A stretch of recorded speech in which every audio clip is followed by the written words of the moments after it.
And we are live. Welcome back, Wrestle Purists. Little end of the week live stream with myself. And the big man is back, people. Coach is back. Joe Hublo is back.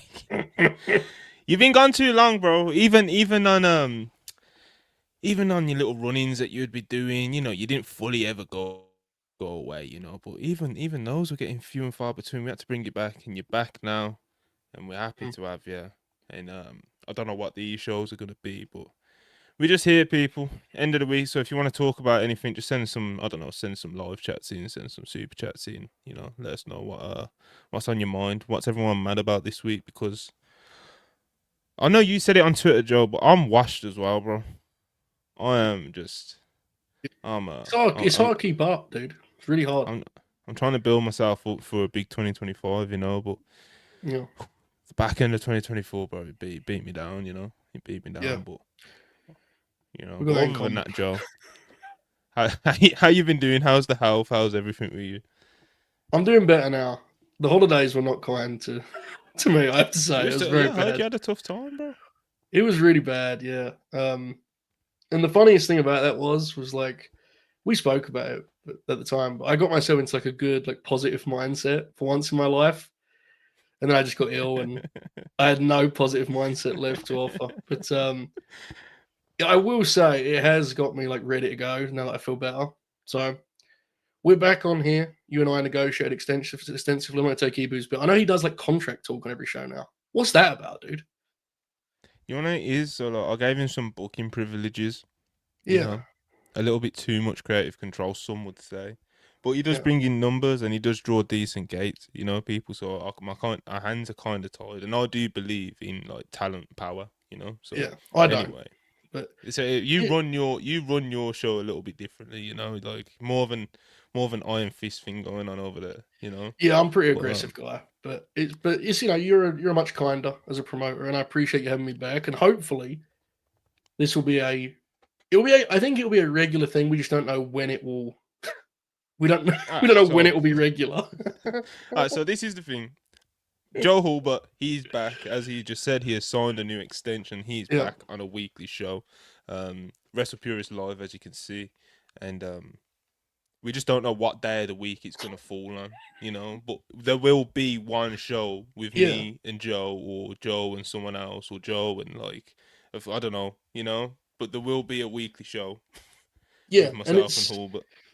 we have to note that this is important. This isn't a case of like we're looking for the day.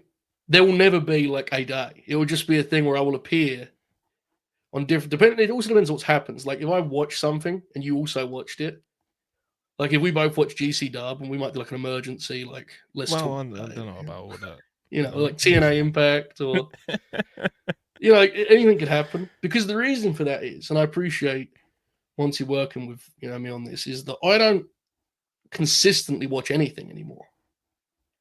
And I could be wrong on this. I don't know what the audience thinks, but I do think it's preferable you watch the stuff you review, generally. Not always, but generally I like to. So for that reason, we're going to kind of adjust accordingly. Sometimes you guys are going to ask us questions and I'm going to have no idea what you're talking about. But, sometimes you might ask me about Kevin Nash versus Kurt Angle from 2008. And I could be like, well, let me tell you, Impact Zone was rocking that night. Kevin Nash was in the form of his life. The grey hair was rocking. I mean, anything could happen. We will talk about the vault. The chat's brought it up. The vault will always be I think that'll be a theme for you and I. But it's exciting times. Yeah. Yeah. You've been keeping an eye on what's being getting uploaded, I am. You was just telling Yeah. me before we went live to some home video classics hitting the Netflix. Yeah. It means a lot to me. Well, I mean, we've talked a lot about like the archives. And I think we're both a little bit worried about it.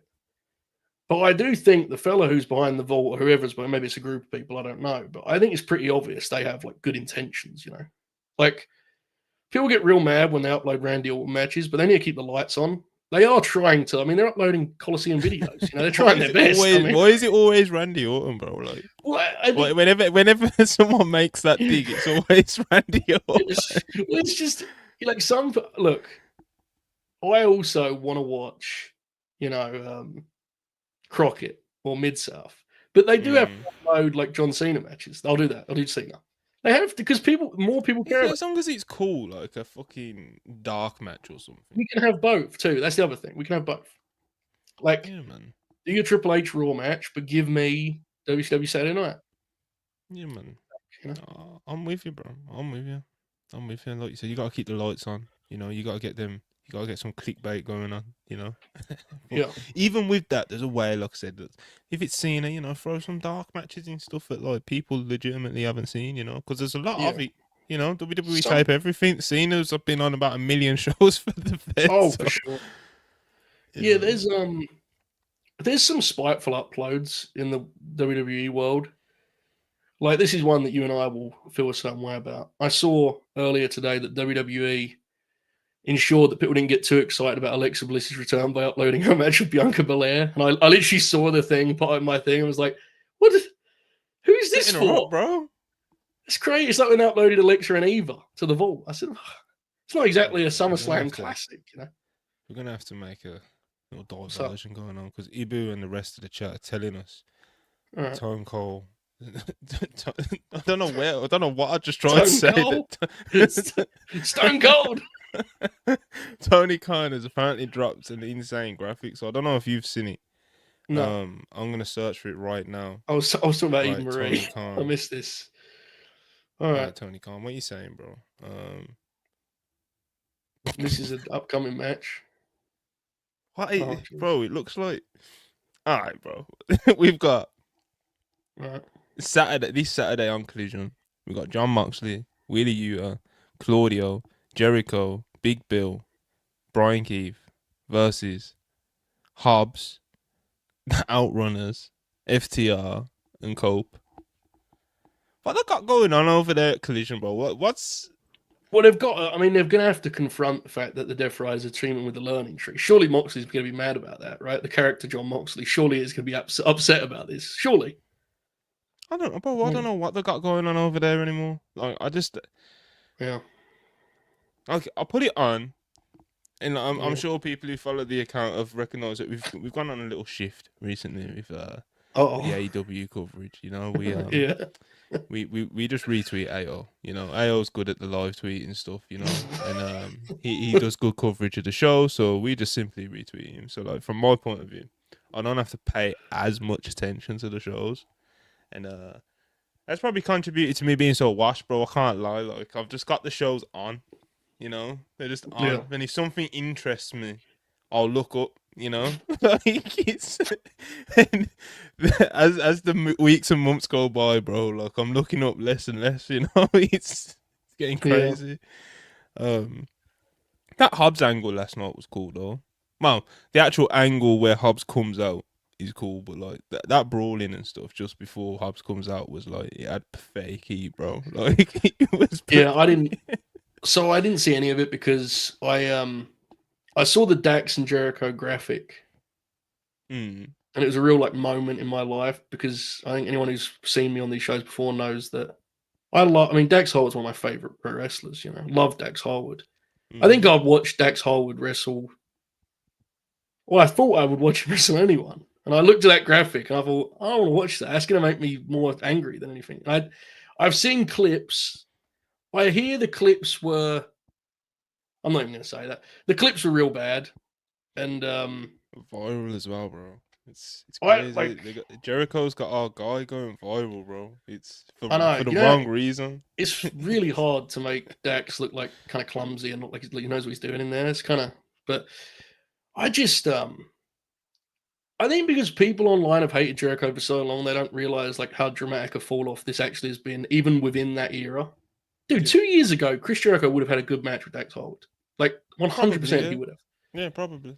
Like, when he was Ring of Honor champ, you know? Oh, yeah, that's kind of like the last stand. Yeah. Stand. But to me, he's like, he just possibly cannot do it anymore. Physically cannot do it. I think it's crazy they proceed to Briscoe. I gave the Mark Briscoe matches watchable, bro. Yeah, I gave the pay-per-view match 3.25, and for Jericho, that's like, you know, he hadn't done it all year. I don't think that's it, bro. Like, Yeah, Mark Briscoe is one of the best guys in the world right now. I really believe that, and I think he's you see all these like you know me long enough to know that I try not to be one of those like underutilized fans because I think that stuff's boring. There's a lot more to do with Mark Briscoe. They should Oh, try, kind of 100%. they should shoot for him being like their Sami Zayn. I think I really believe that. They just don't have the vision though, do they?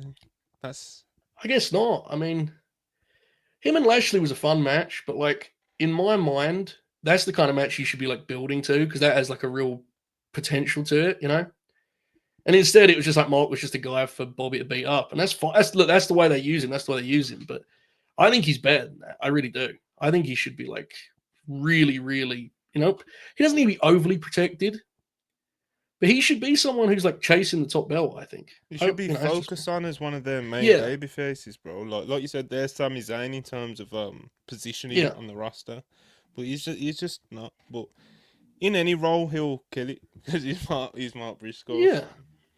yeah. I mean, the talent's amazing. I mean, you look at on Dynamite, I watched that and I watched the Buddy match because of course I did. Yeah. And it's like, it's a familiar play call, right? The Osprey shootout. But you watch someone like Buddy and you think of how little he's like really done. And it's just like, I'm not saying he should be the world champion. He shouldn't be, but it's just he's been there for 3 years. And you could have convinced me that match was like he was treated like it was his second month. It's like, welcome aboard.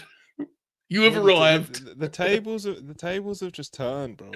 It's just mad. Like It's weird time. AEW was the place where AEW was the safe haven. If you was kind of the underutilized talent, that was like fans got behind you a bit and stuff like that. You go to AEW and that's a safe haven, bro, where you can flourish and stuff. And it's like a lot of these guys just never flourish.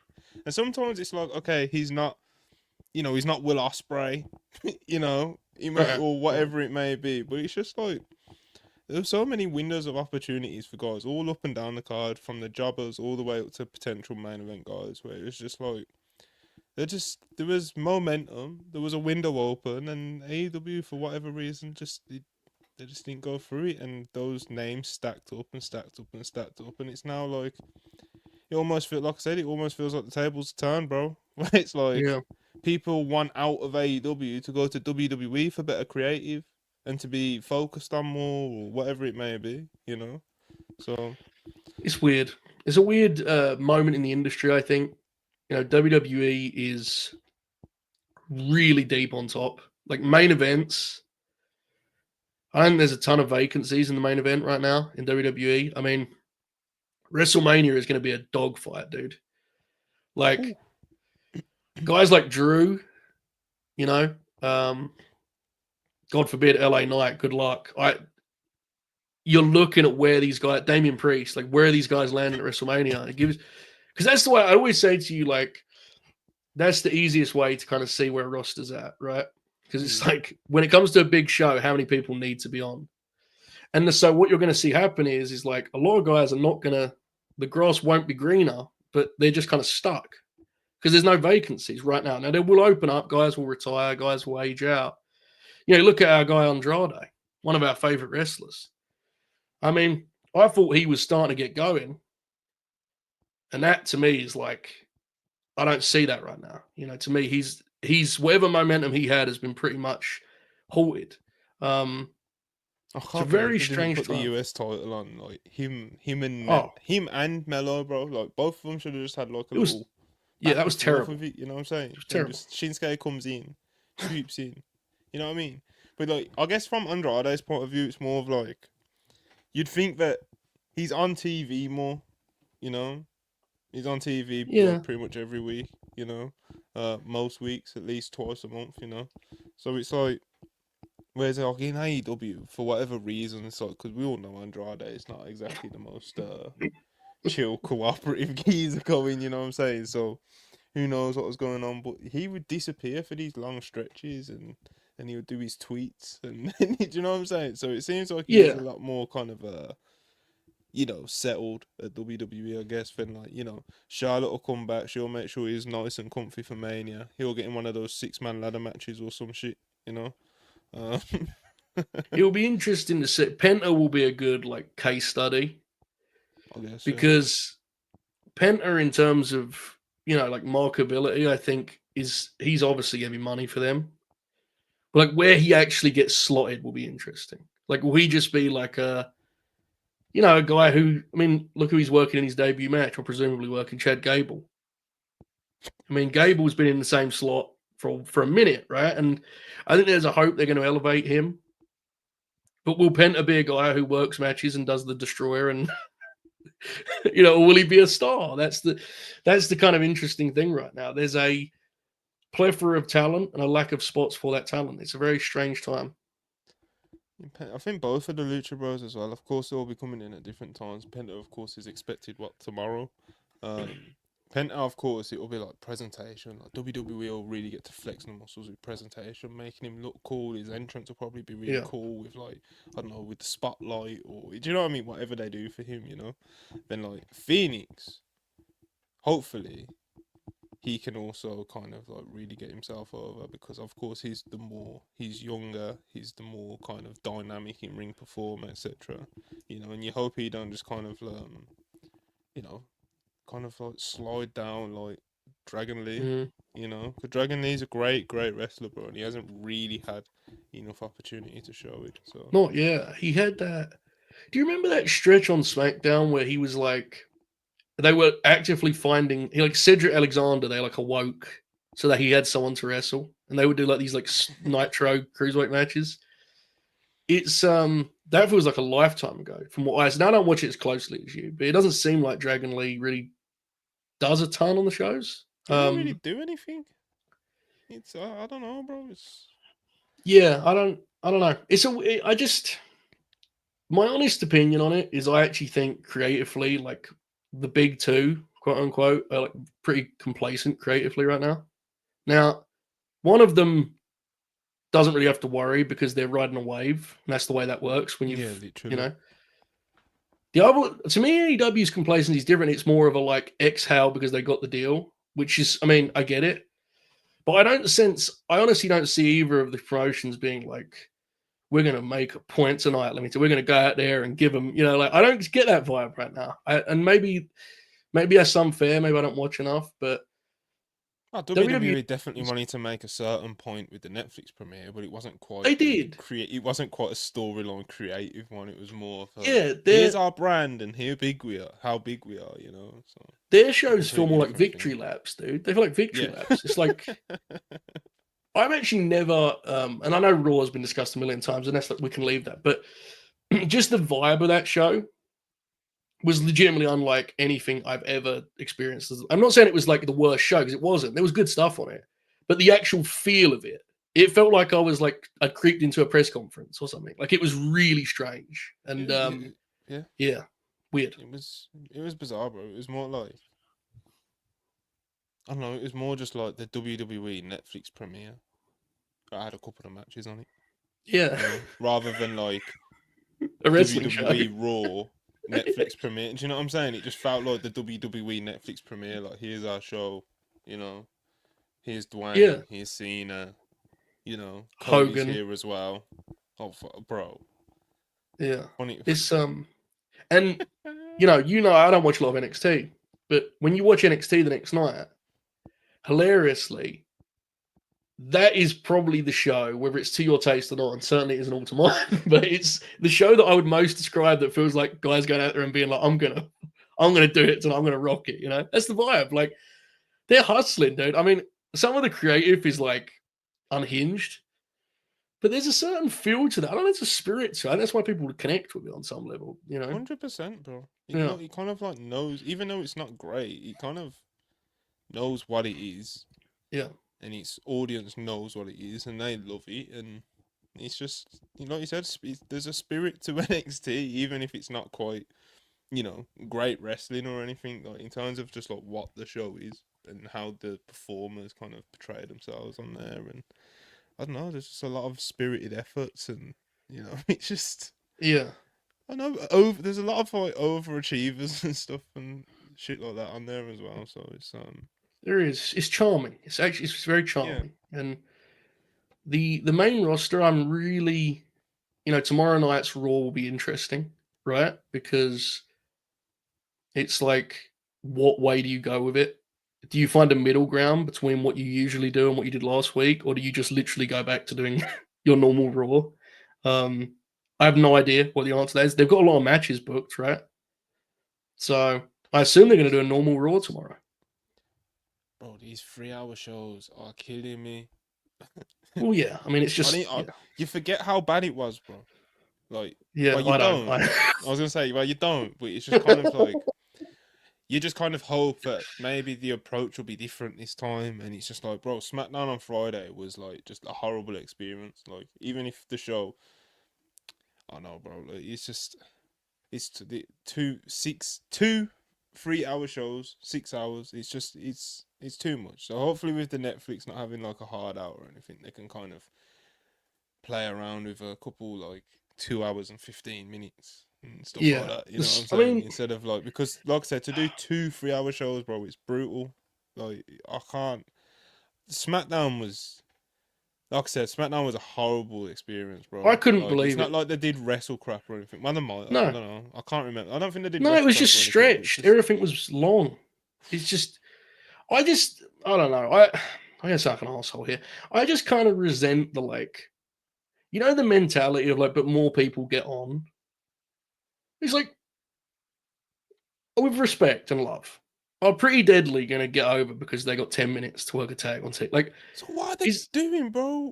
Like it's pointless. It's just content. That is what it is. All that shit I do, bro. Just like content for content's sake. Then like that then bleeds into like, why are Pretty Deadly like anywhere near the tag team champions? And like the tag team champions are DIY, bro. Like, you need to actually like put some real effort and focus into making me like properly believe in them. You know what I mean? Like, dude, we want different talent on the show, right? We want different faces on the show. Where are the Street Profits, bro? Apparently they're hurt. Apparently both of them are hurt. Which is, my pitch was, if one of them was healthy, they could form a part-time team with Gallows and be the Good Profits. But I don't think it's going to get over the line. May or may not have made a formal pitch, but nonetheless, what I was saying was, we want to see different wrestlers on the show, right? But there's a mentality now that means they must have like 2-segment matches, and that's not the case. Not every wrestler needs to do that. I mean, it's, if Raw was 3 hours long in 2001, I'm sure William Regal would have had some great 15-minute matches, but that wasn't William Regal's job on that show. He give you 6 minutes, forearms, European uppercuts, away you go. So it was a different time. But I digress. This is not a very positive start to our program, but this is just, it's not a program. We're just talking here. But they're being nosy. You know what I'm on Saturday morning I went through the SmackDown program, and it's just, I just think TV time is it should be valued more than that. It shouldn't just I think this all the time. It just makes me feel like I really am as grumpy as the chat says I am. But I get it. I'm watching AEW, I'm watching WWE, and both of them are just pissing away fucking TV time. Meanwhile, I've got wrestlers that I like that are just like rotting away or just like not being focused on and shit because, I don't know, content. Like, it's just... I've got no words for it, bro. It's sending me mad. I get it. I'm with you. I don't disagree really at all. I'm completely with you. But on a more positive note, okay, Jimmy Uso resurgence is currently in an arc that is really pretty special. He emerged on best wrestler on SmackDown, isn't it? He might, bro. I mean, I'm thinking about it. He might have been close. He came out on Friday, and he run down that ramp. And I've never seen a man look like he's in that much pain. I mean, toe, bro. Oh, he was in so much pain. And he got in there and he started lighting people up with Super Kick. And the people, he came to life. The people got with him and he was rocking. And then he worked the main event and he did the Whisper in the Wind gimmick, which is his new, like, I will do this for you. I will. There are very few things I will do, but I will do this and you will enjoy it. And I did. I enjoyed it. And that match, honestly, You know, people were joking, is this a Collision main event? Dude, they should have actually just given that match like 25 and seen what happened. That'd have been more interesting than just scattering 10 minutes everywhere. Like, bro. what would Jim have done if it was 25? We'll never know. You know, if that match had 20, because it was a good match. It was the best match that I watched. I mean, it was the only match I was properly good. It was watched. The 4-way was good, I hear, but I it only was saw like one of the only clips. good things on SmackDown in that Yeah. whole 3 hours. I just like watching Jacob work. I mean, he's like, he's just so gifted. The way he moves and his timing and everything's exact. And I think Tamatonga's been really good, actually. So that was good. I didn't love I got the idea, but the way that Cody deserted Jim, I thought kind of made him look a dick. I understand, like, Kevin was coming out. Crazy. Yeah, like, he made him look an arsehole. He ditched Big Jim, bro. Like, well, yeah. I get that. I get, you know, I mean, you see red when you see KO, bro. But it was a lot, wasn't it? Montel's muted, folks. We're missing great Jimmy Uso analysis here on this wonderful Sunday night program. Hopefully he'll return in a moment. He's still muted. I'm concerned. Am I now doing a one-man show? He's left me like Cody Rhodes. I'm now Jimmy Uso. There's some sort of plugging back in happening. Physical arrangements are being made. I think I'm about to get my co-host back here. Maybe not. Maybe it's just me, Oos. Maybe. I feel like Jim at WrestleMania 40. He's back. What was you saying, Cody? What was you saying? Yeah, he ditched Big Jim, bro. It's unacceptable. It was horseshit. You know? Like I was saying, you know, I get that you hate KO, bro. You know, but yeah, you don't live Big Jim. You know. No, and we should also, while talking about Big Jim, I'm going to work on this as a list. This is going to be an official thing you and I are going to track, right? This is a new segment for the program, folks. Okay. We are going to come up with a list of wrestlers that are consistently good in backstage skits and vignettes. I reckon there are around 4 or 5 in wrestling. Jimmy Uso is a championship contender in this domain. This is actually the thing he's now best at in wrestling, to be honest with you. This is what I've decided. He's both of them, bro. Jimmy and Jay are like awesome at TV, bro. Like they just get it, you know. Yep. Carion Kross. Finally, a category for Carion Kross to thrive in at last. We've found it. Yeah. We can really think about this, but Carion Kross is in the middle of a red hot program. I'm sure you've been studying it with the Wyatt 6. They've yet to be advertised for tomorrow's Raw. I've been noting that as I go here. What's the deal, Monty? What's going on? Clue me in. I mean, well, the Miz, you know, he had a little beef with the Wyatt 6 and all that, and so did Carion Kross and his crew. You know, I got Paul Ellering over there. You know, and Carion Kross thought, you know, I'll use this as an opportunity to help me in the numbers game, and I'm gonna manipulate Miz to be on my team, and that's what he's been doing, Joe. He's been manipulating Miz into being on his team through fear, through intimidation, through whatever means he can, you know. And then they obviously had the match with the Wyatts. I believe they beat the Wyatts. They did, yeah. And Miz thought it was all done, and Carion Kross is like, nah, it's not that easy, bro. You steal my property or whatever it is, and I believe we're waiting for another match or something. We are.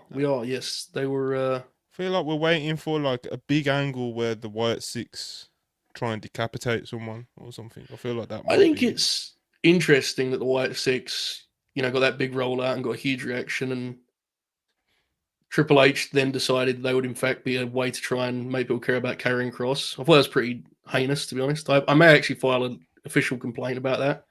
I don't know if it's worked. We're still waiting for the big one, though, Joe. So, like, whilst everything the Wyatt 6 is doing in his first couple of months, he's like, well, actually, the introduction, of course, you want to do that big, and they did that big, you know. But the next few months following that, it's just kind of like we're just eating up time until the I've big definitely, angle, you know. Yeah, I mean Vegas. Angle. I'm going to be there in Vegas. You can come and get an autograph. What? $50. I'm Wait. going. I'm going, bro. Wait. I got I got the tip on this Judgment Day, Wyatt 6, and I said, "Put me in, coach. I'm booking a flight. Get me. Oh, are you actually going? I'm going, bro. I'm What, with your brother or something? Yeah, dude. I ain't missing that for the world. 12 grappler shootout. Winner takes all. Anything goes. I mean, when you study the business and you look through the history of WrestleMania, that's one of the biggest matches in the history of the show. You know. I mean, bro, it's I gonna mean, be a big moment.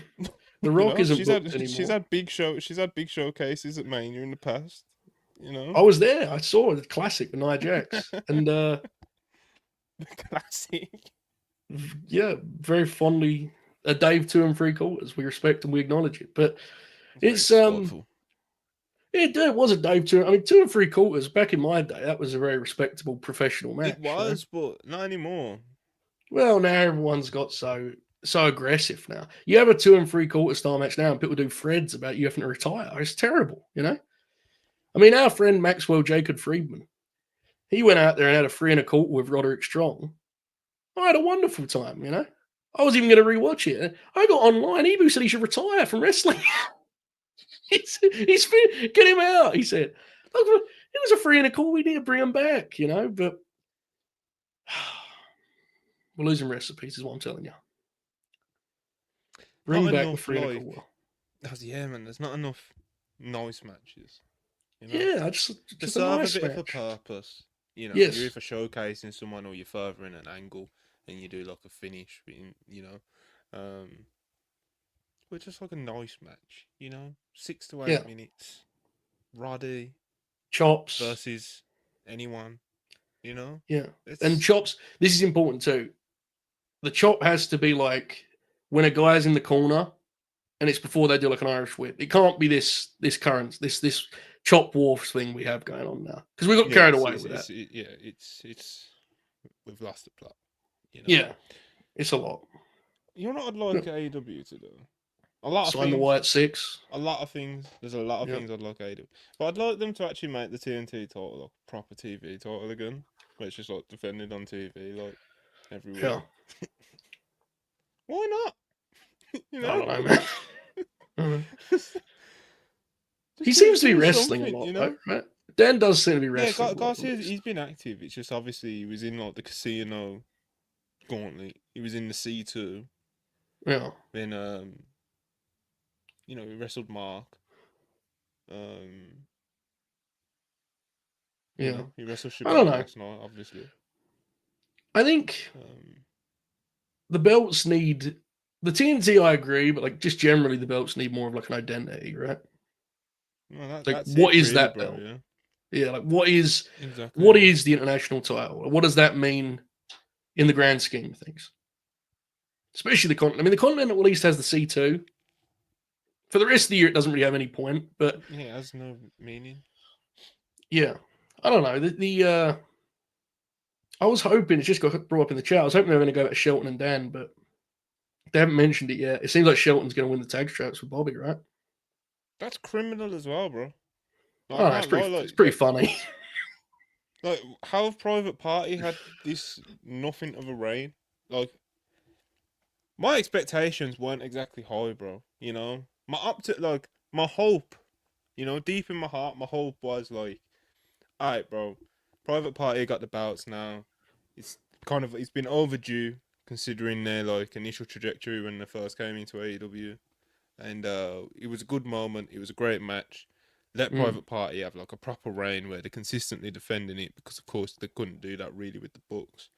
Then it's just like they've done basically nothing with the titles. Like, even me going into it with kind of how, like, you know, I ain't got exactly a lot of enthusiasm for AEW at the moment.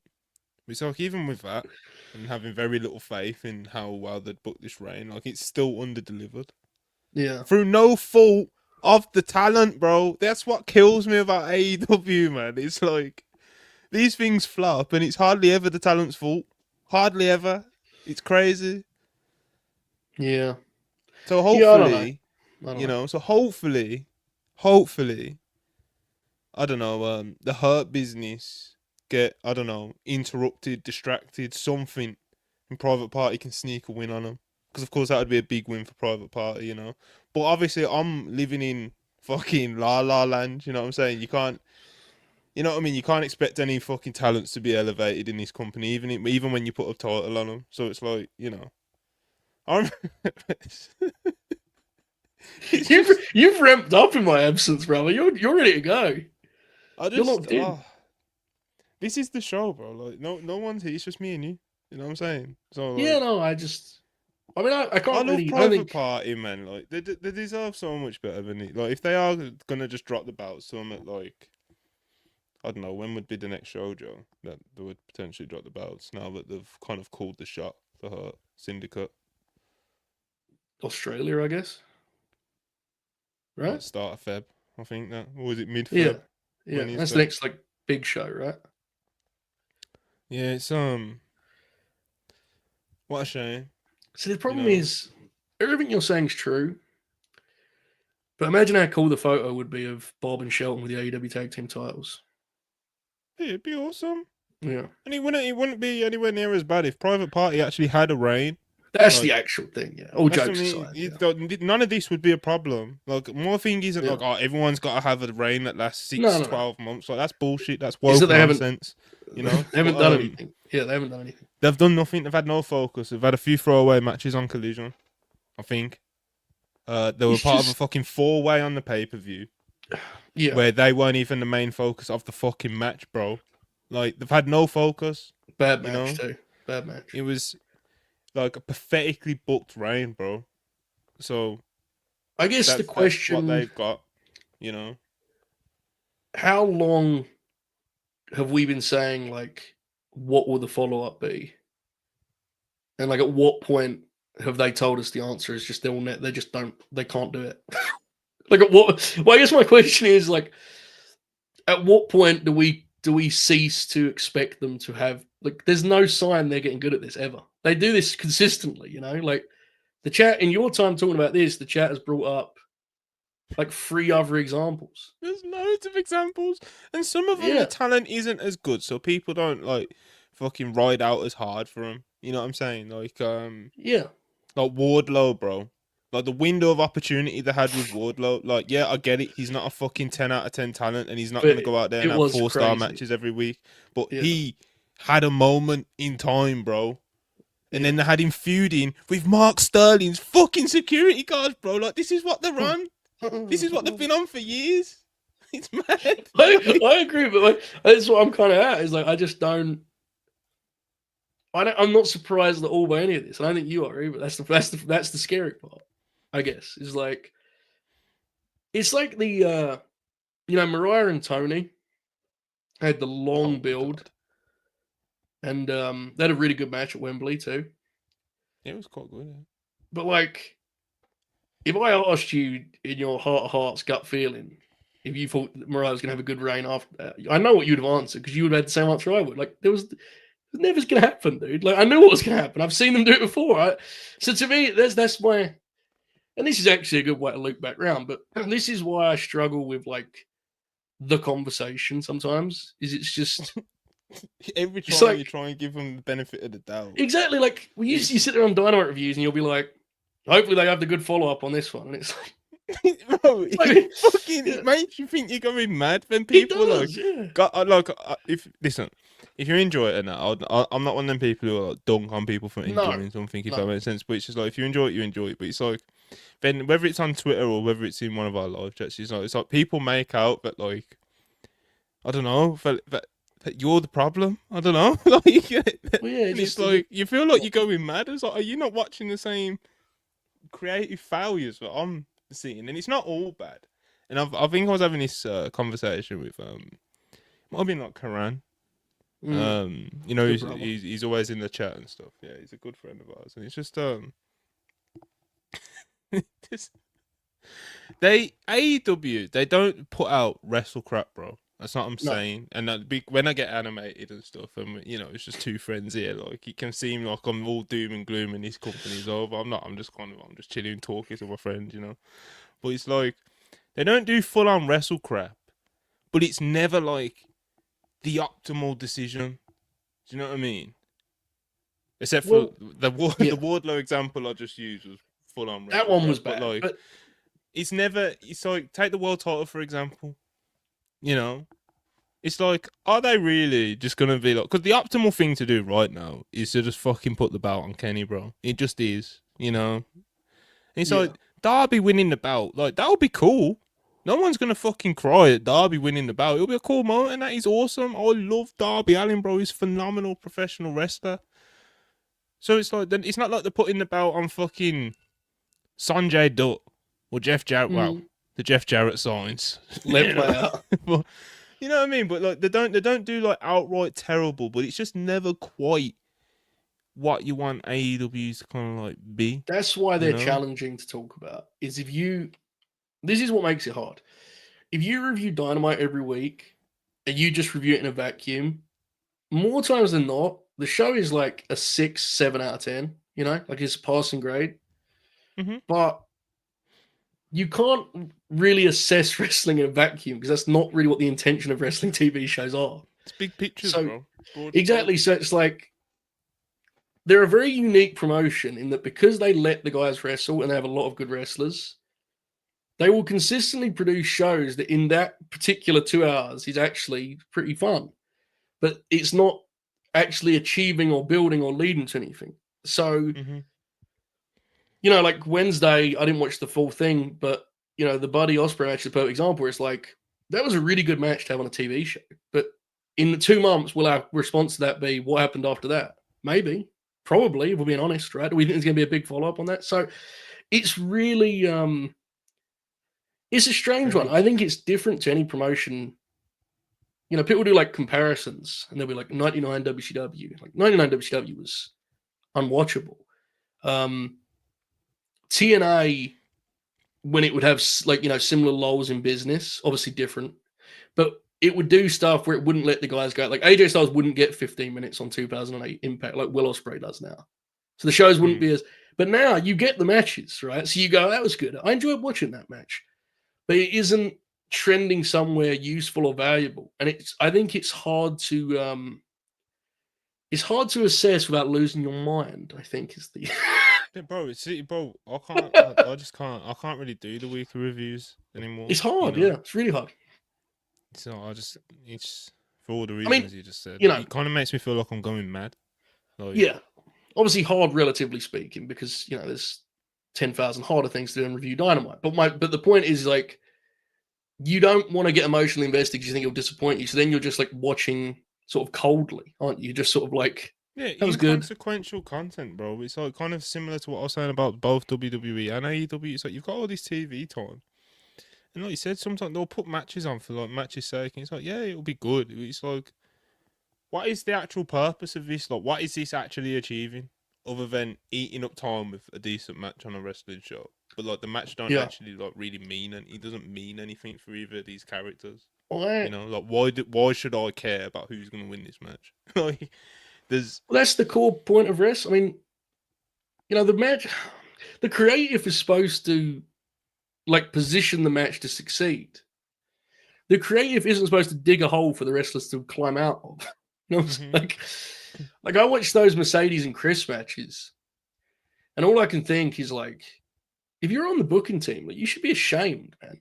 Like you didn't do anything involved in that. They got that. They went out there and got the match over. You know. Yeah, literally. That's what you made their work. Yeah, you made their night harder. Congratulations. Like the creative is supposed to serve the wrestlers. It is not supposed to make their work harder. So it's just frustrating, and that's like an increasingly common thing, where the matches have to like fight their own creative, which is ridiculous. It's very, I don't know. It's a strange, and sometimes I think like I agree with you. The belt needs to be switched. The only thing I would say is I think Ospreay would be a good candidate, but either way, you know. Nah, fuck it, we're going to Kenny. Either way, but the problem is like soul of this shit, bro. Fuck it. For sure, I have no problem. I mean, Kenny, and I'm for it. Time is of the essence. You know what I mean? I mean, that match last week was, I mean, he's unbelievable. But listen, I know we kind of talked about Dave's woke ratings and stuff, but like he only give that 5.25 for Dave's standards, bro. That's Should have been, like, should have been yeah, like, 6 for Dave. that's way too low. You know, I like guess here's the thing. I agree they should flip the belt, but I think people that like sincerely think it's a quick fix situation, like God bless the optimism, dude. I think that's crazy. Like I think you should flip it, but that ain't the problem, dude. It ain't the players, it's the system. Let's be real. Like 100%. we're gonna do this shit for, and now like the new thing is Copeland and Christian are really old. It's like, yeah, man, like they're old, but like that ain't like, are they? Is there an issue sometimes with featuring older talent? Yes, that is not the core problem. It's where and how, and Yeah. it's not an issue if you're doing right by the younger guys as well. You know what I'm saying? Yes. Ideally, it should be this married thing where they're all supplementing each other. You know, Yeah. it's And the stuff can I be don't think good you should too. ever get to a point where your main event program on Collision is the learning tree versus rated FTR. That's fucking crazy to me, bro.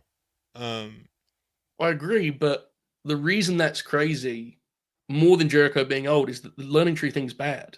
You know what I'm saying? It's like, you're right, but if it was good, it would be regardless of age. Jericho's not good anymore. Now, I agree, perception wise, you should avoid doing Jericho and Copeland regardless, because it feels like old hat. But You can do it. It's just not as your main program on your show. you shouldn't, You know. yeah, you should avoid it anyway, to be honest. But yeah, the thing to me is I just, when I see stuff like when Christian Cage in particular is getting dragged in all this stuff, it's like, dude, Christian Cage has done some great stuff. The reason the Christian stuff has sucked as of late is because of who he's been working with. I think sometimes there's like these, like Jeff Jarrett. Look, does Jeff Jarrett need to be all over the show? No. Is that really the actual issue? Do you know what I'm saying? It's like, it's just, there's always something, and then like you can change that, but you're going to change the core problem. It's deeper than that. It's an actual like fundamental creative thing. This is cheery. Oh fuck it, bro. Like I said, I just it's like no one's here, you know. They might not be. I don't know how many people left. We just want the best for both companies, genuinely. I know we both do, man. We both Yeah. do. I don't have a dog in either of these fights, man. But obviously some fan bases are more irritating when you're critical and stuff like that, and some fan bases are just more irritating in general or whatever it may be, you know. But I want AEW to be really good. I want AEW to move me. I want AEW to invest me in things. I want AEW to use the talent that deserve to have bright futures, that clearly have bags and bags of potential. They need to get moving with them. Then with WWE, I don't want them to become this corporate cliche, you know, that lacks depth and stuff like that. You know, I don't want them to be burnt out now that the Bloodline story is kind of, you know, it's coming, it's weirding down. Do you know what I mean? Yeah. You know, and there's things that I want WWE to do in 2025 as well, but you know, it's AEW is very. I think one thing with WWE, like you said, they're kind of riding a wave of all the momentum and stuff that they've built. It's like you look at one thing about the Netflix premiere, you know, like how because they showed a lot of their talent, even in the crowd and stuff. It's like they've got so many wrestlers that are over, bro. So many For wrestlers sure, yeah. that are over. Oh yeah, for you know, sure. and that just means everything, you know. Whereas like in AEW, it's like okay, Osprey's over, Swerve's over. You know, Edge just came back. He got a pretty decent pop when he hit Mox with that spear last night. Kyle's been pretty over as a heel, but obviously, He's done a hell of a job. Yeah, he's done a hell of a job. But obviously, taking that loss at World's End and now going into something else that he's probably going to lose. I do think that will hurt his heat quite a bit, unless they do like a really like sick angle with Kenny or something, you know. Because obviously Kenny, like, you know what I mean, you put a hand on Kenny, you're gonna get heat at the moment. As long as it's not just your cliche beatdown angle, kind of like what they did on Wednesday. It was very cliche. It's like, oh, they come out and they beat him up a bit, and Ospreay made the save, and he was like, okay, cool, we're setting up a tag match. But I mean, if they do, you know, they do like some Kenny Blades, you know, right, or something. So yeah, Cole, like you said, Cole's done a great job of making his heel turn and heel run work really well and connecting with the crowd in that sense and getting good heat. Who else? Like, Marks don't have a lot of heat, bro. The Death Riders hit the ring after the main event last night. No one cared.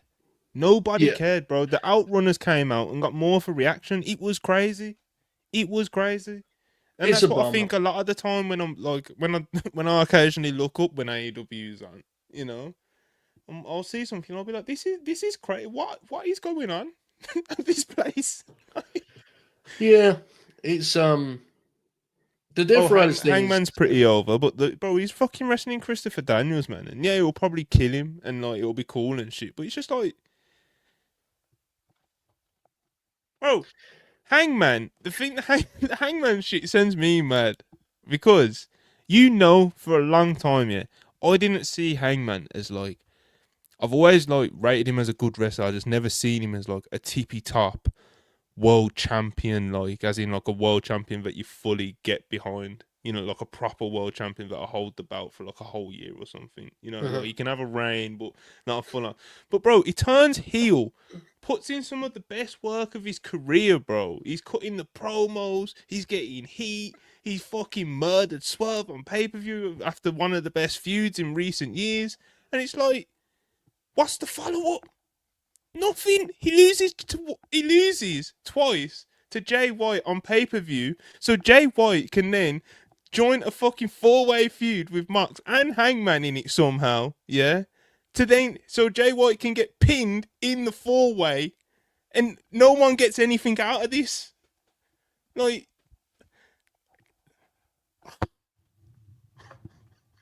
It's happened, folks. He's broke here, live on the air. 52 minutes of Wrestle for his life, Hulbert's return. You know? You've had enough. You're going back to you're like rekindling like 2022 woes, and I don't know where this came from. I have no idea, dude. I thought we were going to talk about like super crazy or something. I don't know. I don't know. How did we get here? I don't know. You were talking about Wardlow and stuff. It was a Bro, lot. I didn't know I cared this much about AEW. I didn't either. I'm amazed. I like I did not know I cared this much about AEW. If you would have asked me an hour ago, you know, like how much are you into AEW? So you know when they do something creatively that's annoying, like how much is it bother you? So I just kind of shrugged my shoulders because I've kind of just Yes, gave up. you have You said know? that to me. Whereas like this is like a therapy session where I've been asked like really and truly how I feel, and I'm just fucking gone off a cliff. I didn't even ask. I don't know how we got here, bro. I don't know, man.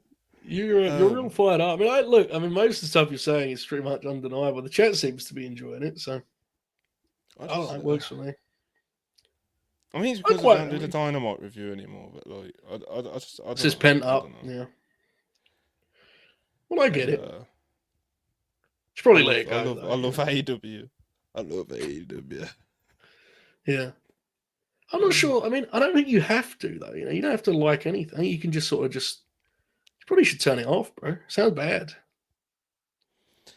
I mean, when I'm watching it, I don't care. Like, do you know what I'm saying? Like, Yeah.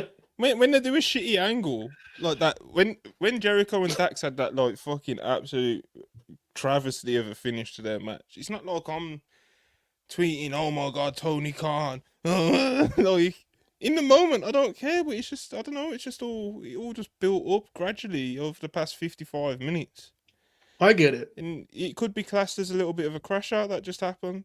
But Could be. Yeah. but, you know. On a lighter note, Joe, let's talk some super chats, brother. That's a great note. Yes. Let's calm down. We'll circle back to the Wardlow. Because you've been so animated and angry. Yeah, Right now. I need to calm So down. you need to chill out, bro. All right. Will Chisholm, $5. Appreciate you, brother. Glasses up for the new NXT Men's Champion Oba, and what they said about The Rock taking his time. He's trying to get an angle with The Rock. Imagine Oba and The Rock. My God. Yeah, man. Big Shout out business. Oba Femi, the big man, the GOAT, the future GOAT. we're coming for everything, bro.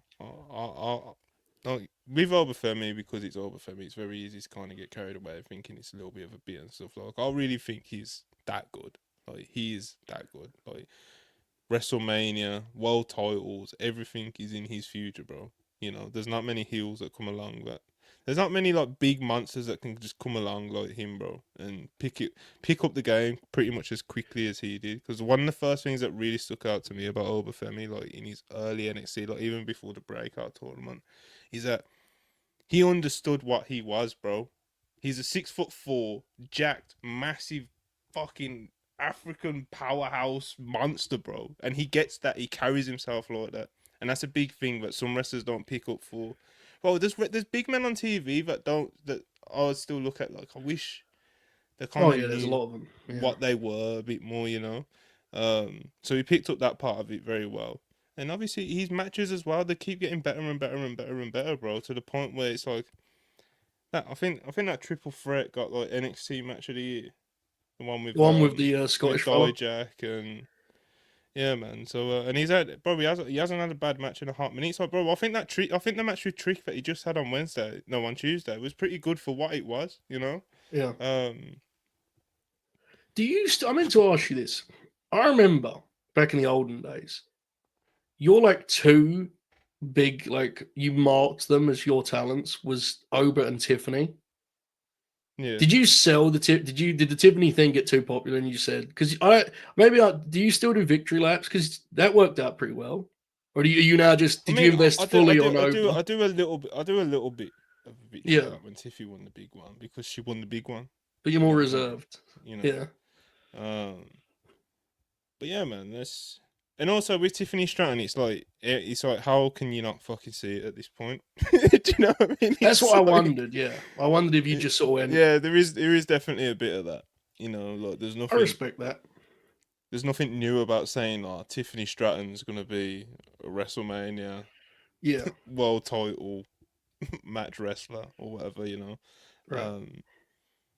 But yeah, bro, she's a great talent that was, like I said, always gonna be like unquestionable, unquestionably gonna be successful. You know, it was inevitable that she was gonna be a world champion in WWE at some point. Um, the funniest thing about it, I think, is that it genuinely could have happened like months ago. Oh, it could happen Like, when they she did could the have match won at that belt like Backlash, dude. months ago. Yeah, Backlash. You could have So won that thing. Yeah, it's not the most. she's That title scene has not been the most electric thing to follow this year, so or last year.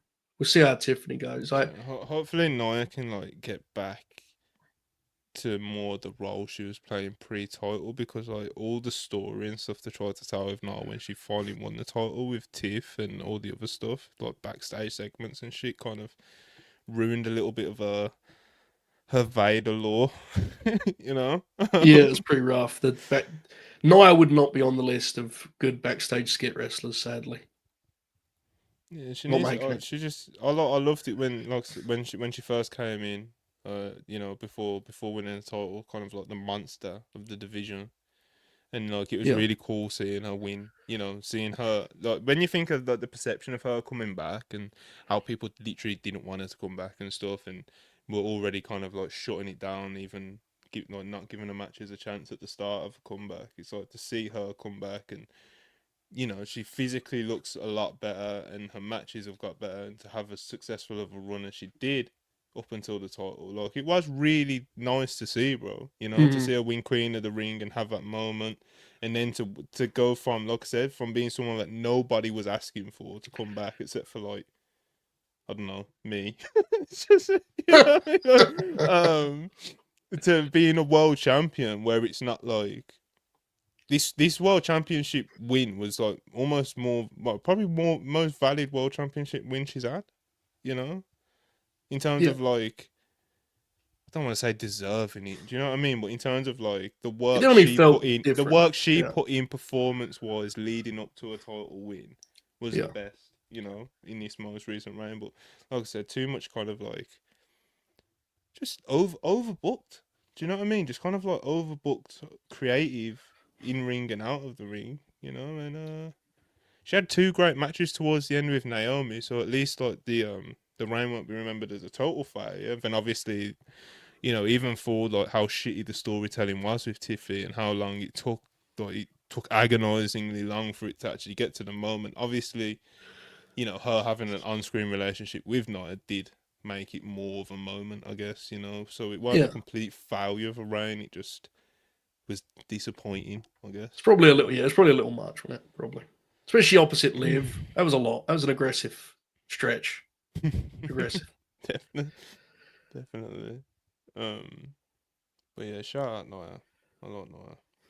I like Tiffany Stratton as well. Like I said, she's then over Femi, bro. I think you could put him on the main roster now, to be honest, but I just I've said this even before he won the title. Like, I just want to see him have like a, world title. I am the main guy on this show. Reign, So, yeah, obviously he can be on the main roster soon. I think he should be. He should be booked like fucking Bron Breakker or even stronger. You know what I mean? You have to bring him up. He needs to come up running through guys, bro. Like, I don't want to see him getting beat on like week 6 by fucking Dame Priest. Like, go fuck yourself, bro. The first person who should beat him on the main roster needs to be like Cody Rhodes on pay-per-view. More interesting to me is, what do you do with Trick? I think if he was kind of be like a likable member of their TV, like. Do you call him up though? Not yet. No. Not yet. How long do you wait? Well, definitely not this side of Mania. Definitely not this side of Mania. Because in the run he's had basically would suggest that this is usually where they call people up, and I don't think it would be a good idea to call Trick up. So what you do, I think, is interesting. I don't know.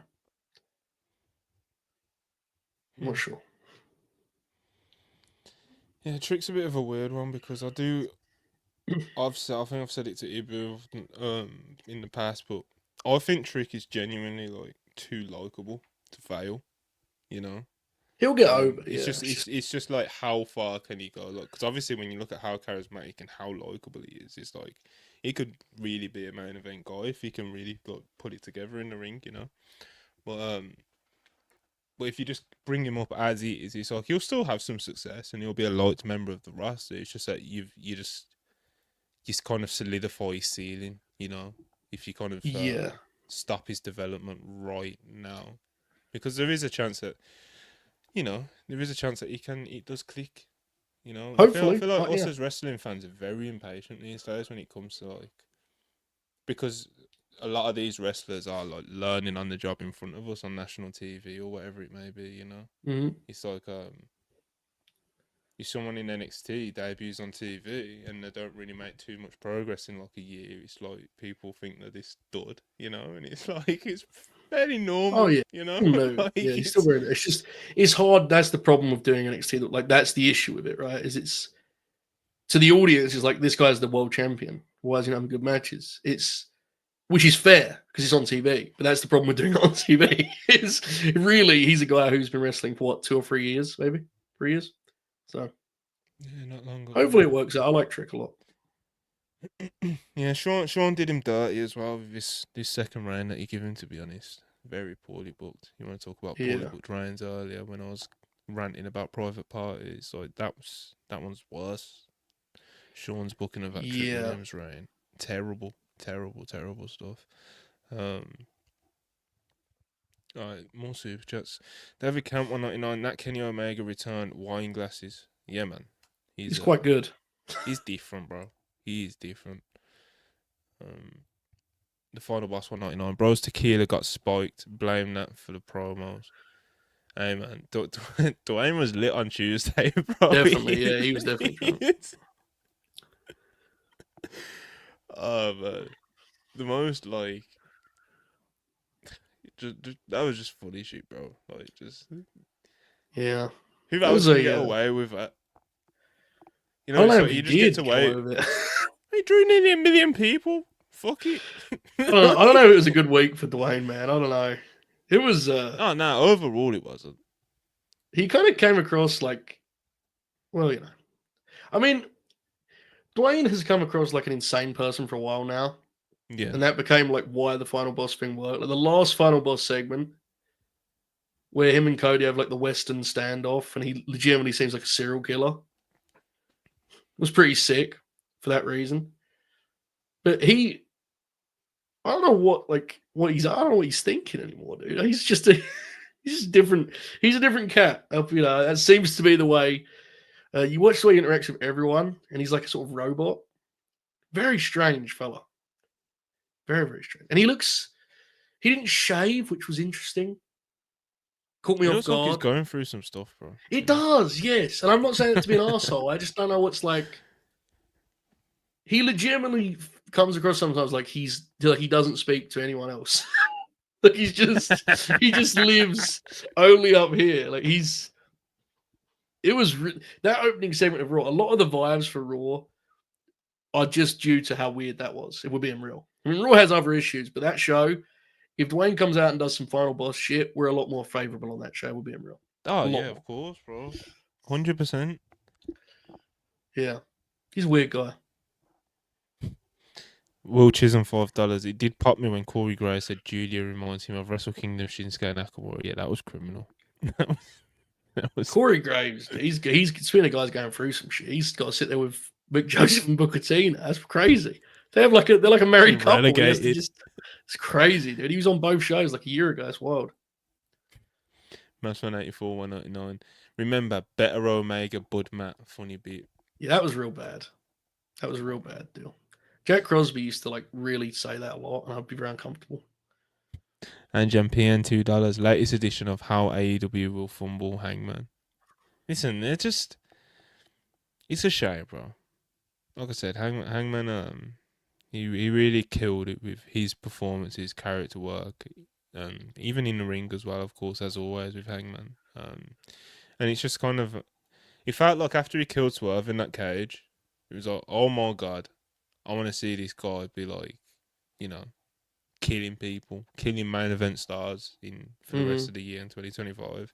And he hasn't done that, bro. He's done basically nothing. He's done nothing really of note. He hasn't achieved anything. He hasn't done anything.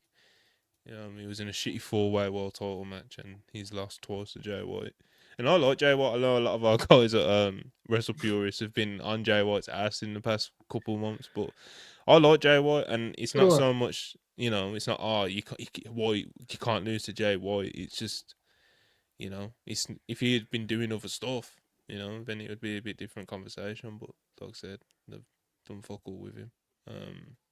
Of note. SMG, $5. You guys see that Maximum Carnage match just announced for Saturday at LMAO? Yeah, that 12 man or whatever the fuck it is. So what is the purpose of that? What does that achieve for anybody, bro? Jericho gets on TV, I guess. I don't know, man. It's pretty bad. They have to at least acknowledge that Moxley's teaming with those guys, because he would hate those guys, right? Surely. No, you don't. No, I mean, like what they stand 100%, for. Yeah, 100%. If they acknowledge that, Mox should be like flat out disgusted. Yeah. Will Chisholm $5. So y'all saying NXT has the feeling, AEW still trying to restore the feeling? It has a feeling. It has a feeling. I don't know if it's the feeling, but there is a spirit to NXT, man. And Joe's not like an NXT fan who's watching it every week. Like what's my man's name on Twitter? Everybody, he's like the NXT guy, like Adam Gibson or something like that. Yeah, he's very controversial. Are you aware of this? Is it? Did you see what happened? I followed him. Adam Gibson tweeted about LNG, and I followed him. And he did a tweet of like, Joe Holbert followed me, and like 4 different people DM me, and was like, "Bro, you need to fucking watch yourself." People just hit me up like I'd like endorsed a politician. It was very uncomfortable. I did a tweet about it and everything. It was a lot, I have to say. So I don't know. Adam seems cool to me. You gotta be careful out there, bro. He seems to just like NXT. I mean, I don't really see it as much of a big deal. I mean, that's enough for some people, you know. That's I don't know, man. I mean, people get real aggressive on that app, dude. I don't. It isn't that deep to me. Like when I follow someone, I don't like investigate their wrestling opinions. You know, just go, like let's go watch one of my streams. I'm gonna follow. yeah, it's that simple, bro. It really is that simple a lot of the time, you know. Yeah. But yeah, he's like I said, you know Adam, no Adam Gibson. And so even you can No. see it, you know. It's like it has like an identity kind of and like a spirit to it, and the talent you can tell like care about what they're doing, you know. Has JC Jane. Yeah, man. Hey, real veteran. Yeah. When's she getting called up, Joe? Bro. Finally a question I can sink my teeth into in this program. What are we doing, man? The money we're leaving on the table. I mean, it's outrageous. We got a Arn Anderson-esque role player down there just hanging out. I could go. If you give me a weekend, I'd come up with some pitches for JC Jones. I've got some stuff up my sleeve. I haven't got any of them right now. If you give me some time, I mean, she's a role player who knows she's a role player. That's deadly, you know. That's a very very dynamic Bro, offering. for real. Like you said, we're losing recipes, bro. We're losing Yeah. JC James. We need to get. There's some stuff. I think there's some options with JC Jones. I'm going to look into it. Going to look at the roster. Get a notepad out. The next time we do this show, I'm going to have multiple JC Jane pitches prepared. Beautiful. Yeah. What day that will be, we don't know. We don't know. Yeah, it could be Monday. It could be tomorrow. Yeah. It could be next Sunday. It could be, I don't know. It could be the lead-in for the Dynamite review. It could be, who knows, you know. But yeah, let's keep the super chats going. Anjan PN, the Heat Mox has been getting in arenas lately. Come on, bro. Come on. With the sarcastic fire emojis. Caden Lee, a member of the fam, much love, appreciate you. Is it time to hog tie Tony Khan? He just needs, bro. You want to? I know everyone keeps saying it like every like pay-per-view cycle, but like I mean intern. I don't mean like creatively. I mean he's not gonna do this either because he's like too nice of a guy. But I'd like him to just smash the reset button, bro. So you see all these writers and agents and just people that do fucking nothing, and they're just justifying their position by just producing shitty content. Step back, have a look at who actually contributes what's actually good, and who's actually doing all the stinky shit, bro. And like I said, hard reset like internally. Come up with a real structure that makes fucking sense, and attack like that, bro. You know. Yeah. I don't as much put the it's Tony Khan steering the ship. He's at the wheel. You know what I'm saying? But it's like I just think there's just too many people. There's just too many people around and just contributing just like bullshit. There is, but I think you're describing a personality and a move that he's just not. That's just not who He'll he never is. do. That's what I'm saying. He'll never Yeah. do it. He's too nice. He's too easy. He's too like, you know. Maybe he just isn't good at it. Flaccid. I just think like I've always booked him was honestly quite good for a stretch there. Like 2021 Tony Khan, I actually thought was quite good at it.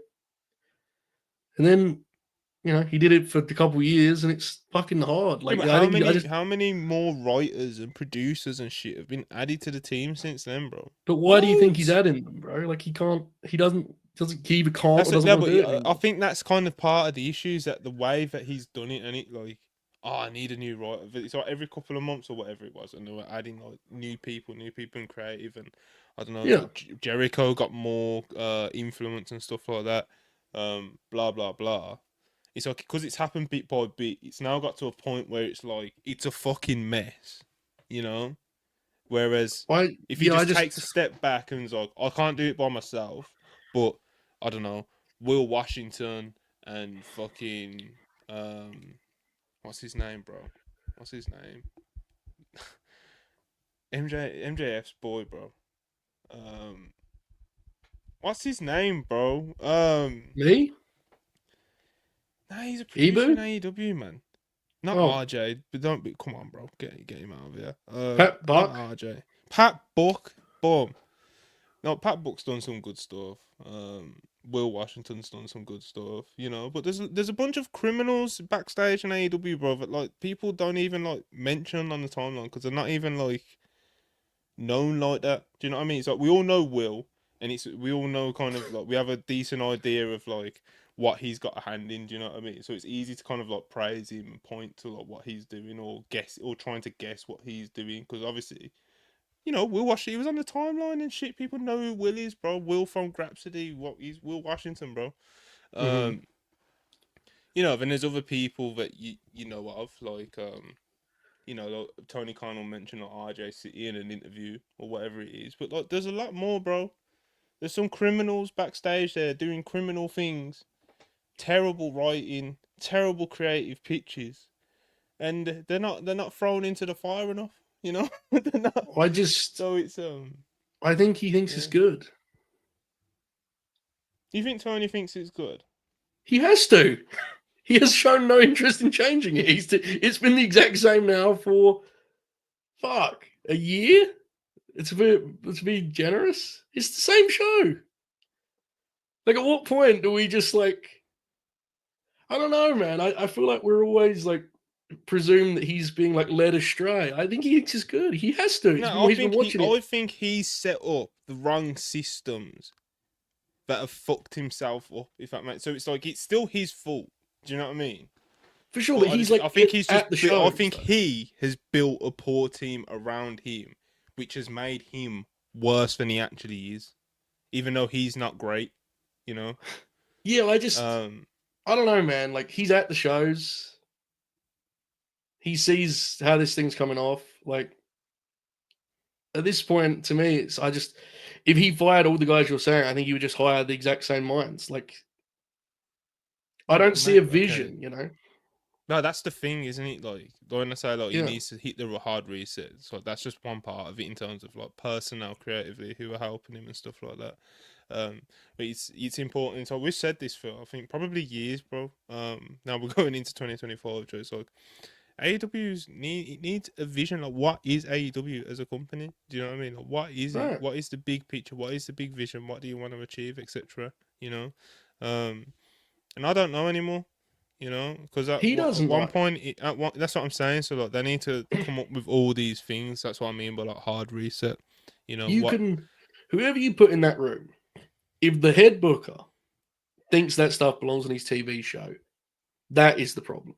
You know, that's just at the end of the day, you can have 20 writers, 2 writers, or none. You need a booker that says that should be on my show, that shouldn't be on my show. We don't do that stuff. Yeah, that's we why don't do kills that. him, and it's like that's you can't like that's fundamental, you know. Do you feel like Tony? Yeah?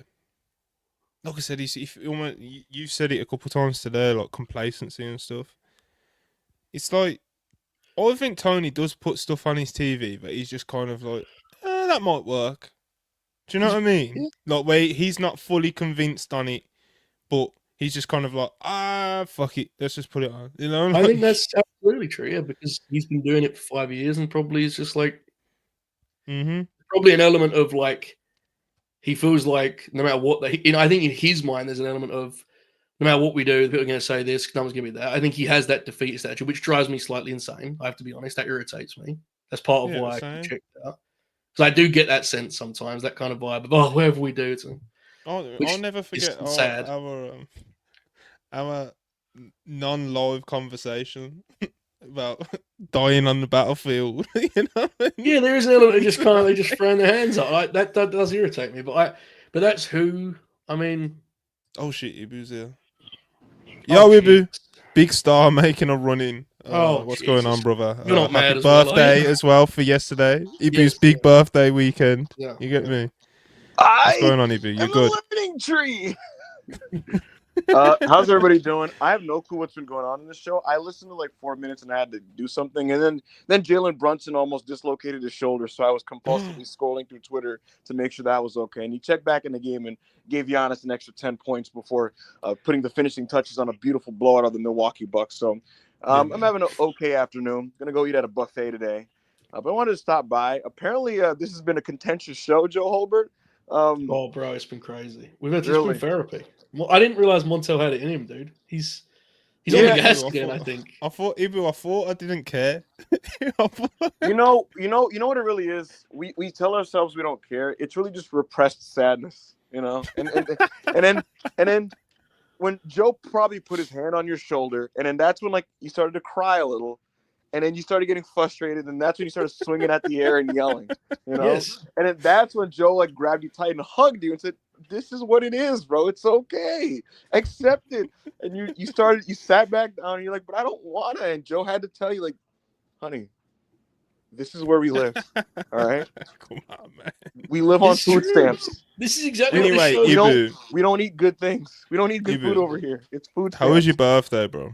It was mid. I went to work.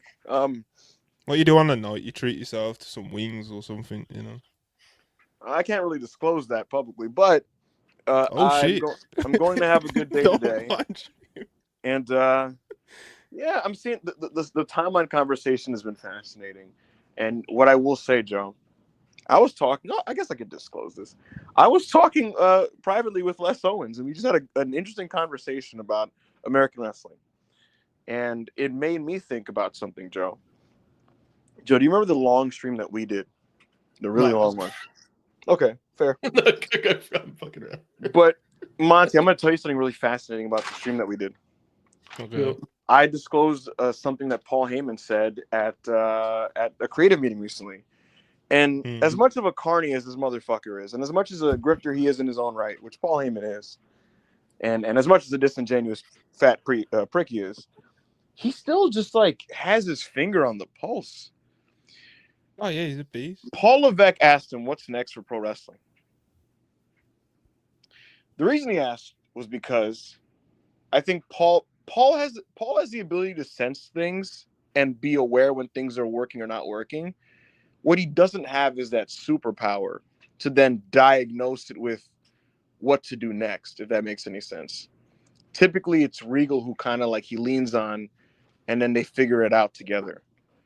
So Paul Levesque sees that the cinema era is trending downwards towards a close. This is a shoot. And he asked Paul, "What's next for pro wrestling?"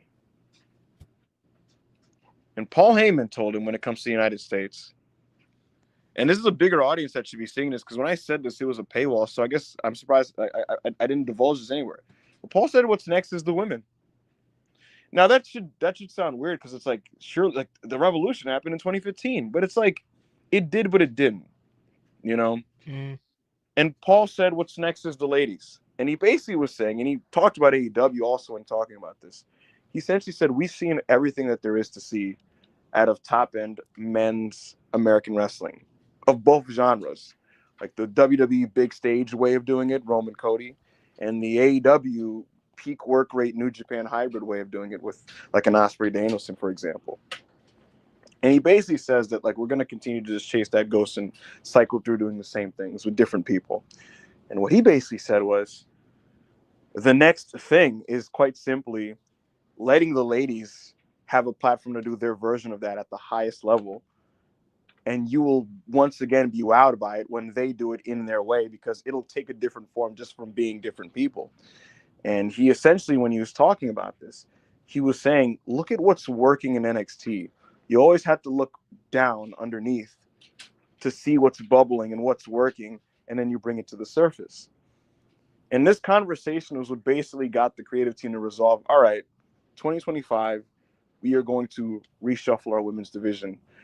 And what he was basically saying in this conversation was he was doing it in his Paul way, but he basically, just imagine the stadium main event that Julia and Io Sky could have. Just imagine what Jordan Grace could do with Rhea Ripley, Bianca Belair and Charlotte Flair. And he's talking in that respect. And he basically said, think of all the personalities bubbling in underneath.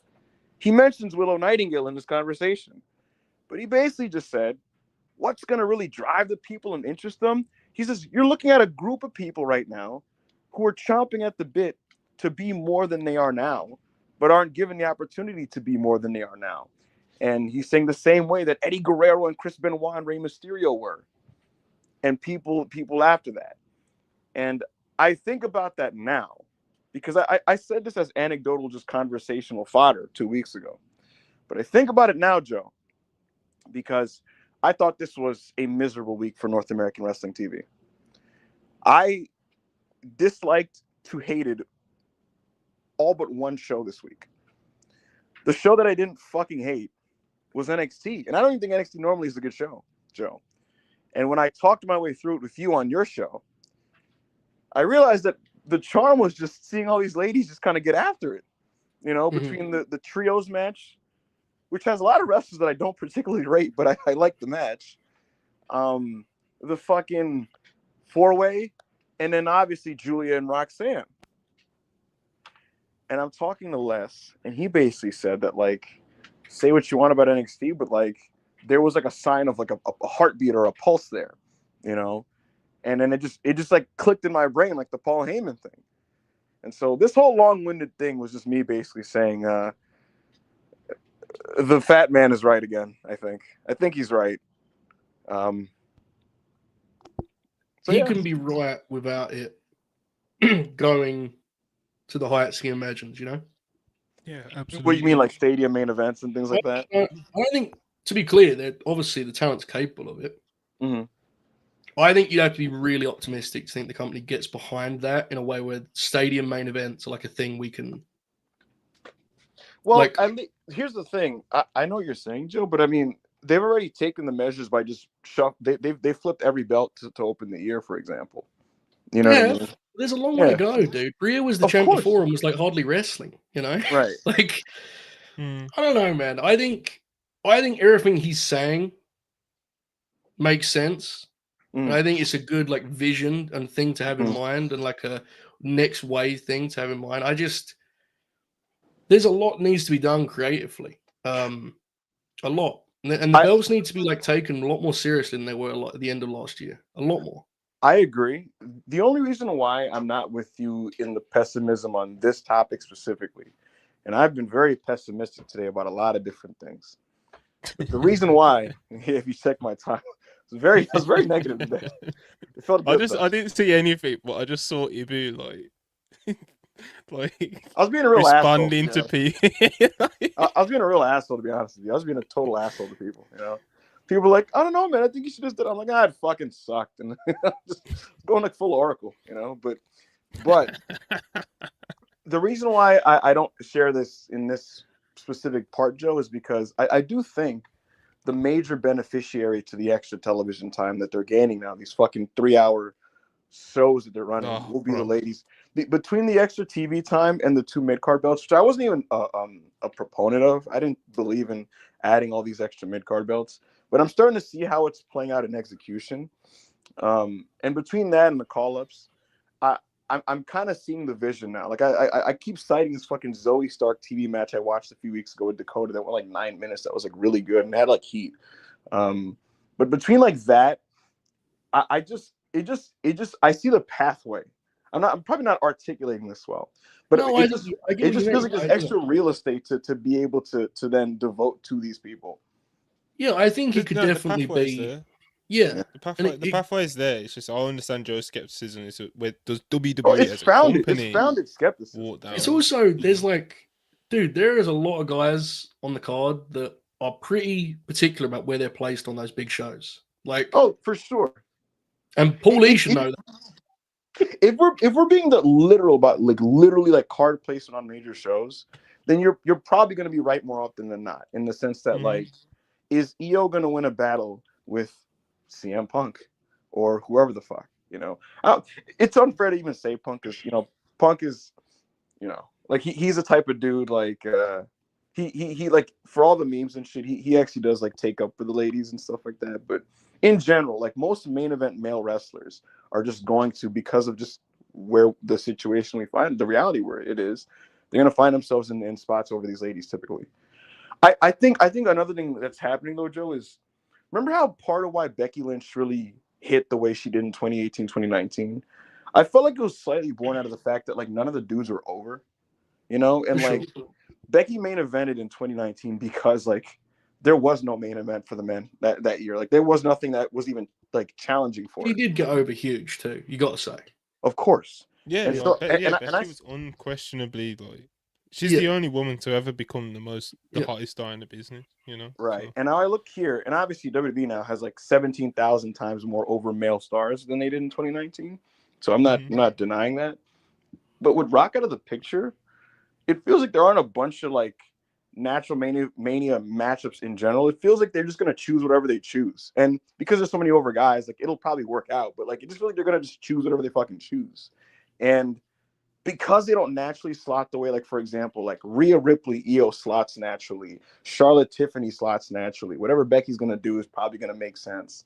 I don't think they're going to main event Mania, for example, but I'm just giving an example. I feel like we're getting back to a certain dynamic where it's just kind of like, I'm not articulating this well, but like it just feels like.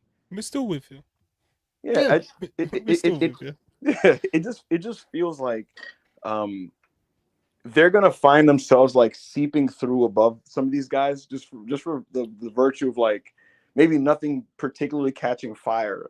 And it's too early to project. Maybe a program between two dudes does catch fire, but I don't know. It just feels like a kind of like a jumbled pool of over dudes that they're just gonna choose who fights who for the next little bit. This is it's interesting because I did kind of like make a little note about this earlier. Because I kind of wanted to touch on it at some point today or tomorrow on Worldwide. But since we were kind of already talking about it, it's like when you look at the Mania matches, like all the conversations, like, oh, who's Cena gonna wrestle? Is Dwayne gonna wrestle? Who's Roman gonna wrestle? Who's Seth's gonna wrestle? Who's Gunther gonna wrestle? You know, and it's like, what's the biggest matches that WWE could possibly do right now is probably what we're gonna end up with. Judging off reports, let's say if we get Roman and Punk and Cena and Cody, that's probably the two big, like no Dwayne, that's probably the two biggest matches they can possibly do, isn't it? Yeah. You know? Which I have no problem with. I don't have a problem with. Yeah, no, that's fine. It's good, you know. You're putting on your two biggest matches possible at Mania. Like, I've got no issue with it. It's like I feel like there's a couple matches like Ibby just pointed out that kind of make sense for the women. But it's like there's a lot you got to fit on there. So you've got Becky. Becky and Charlotte are coming back, you would assume. You know? Yeah. Bianca, she needs to be featured prominently. Io should be featured prominently. Rhea's a world champion. Tiffany Stratton's a world champion. Bailey, you know, Roxanne could be getting called up this week. That could be a thing that happens. Liv Morgan's just dropped the belt. Alexa Bliss is obviously coming back for a Mania program. Them two might be married together, obviously. Nia Jax has just dropped the belt. You've got Naomi and Jade as well. You've got the women's US and Intercontinental titles. So there's a lot going on, bro. And there's a lot of they should that need to be filled and stuff like that, you know? Well, I think some of this is set. See, if WWE was good at pacing their pay-per-views, I'd have no issue with two 8-match shows. You know what I mean? Yeah. But because they're so bad at it, that's why they're gonna do two shows where like one is gonna have like 7 and another one's gonna have like 6. That's what it's been 2 straight years. So we'll see. Yeah, that I get what you're saying, and not to just make it a WWE only thing. When we're talking about like the ladies in the future and stuff like that, right? It feels like AEW's women's division is kind of like fighting a tide that's like staring them in the face, Joe. Like, what was the best women's match last year in AEW? It's like so obvious. It's so painfully obvious. It was Kris Statlander and Willow Nightingale, you know? And obviously you can't have them do a fucking best of 7. You know what I mean? That whole thing's frustrating because Willow and Mercedes actually, for all of the faults for Mercedes Creative, by the time it rolled around in Vegas, it actually did feel like a big match. Yeah. Mariah and Tony had an extended build.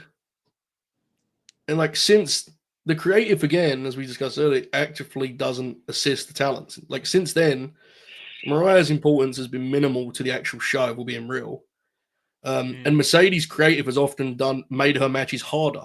And she's great enough for that matter, that at the end of the year she was able to come out of that. But like, dude, there was a stretch in 2024 where it was like, wait, is the women's division actually getting somewhere? Getting a grip of this show? And to me, it feels like that's less so again, which is frustrating. I have a question for you, Joe. I know throughout like 2023 and 2024, your interest in American wrestling was primarily tied to, as you would call them, the old fucks, right? Yeah. And I got what you meant, because you'd watch Samoa Joe just find a way to just be himself at his elevated age and his physical state, right? You would see Bryan Danielson just be like operate at a level that like he really shouldn't be with given like his career. And you would see those two guys primarily. I think it's fair to say it would be mainly those two guys, right? Like, but like a couple of Christian Cage, that's a great example. Christian Cage in 2023 was fantastic. Yep. A couple other dudes, right? And I agreed with you, right?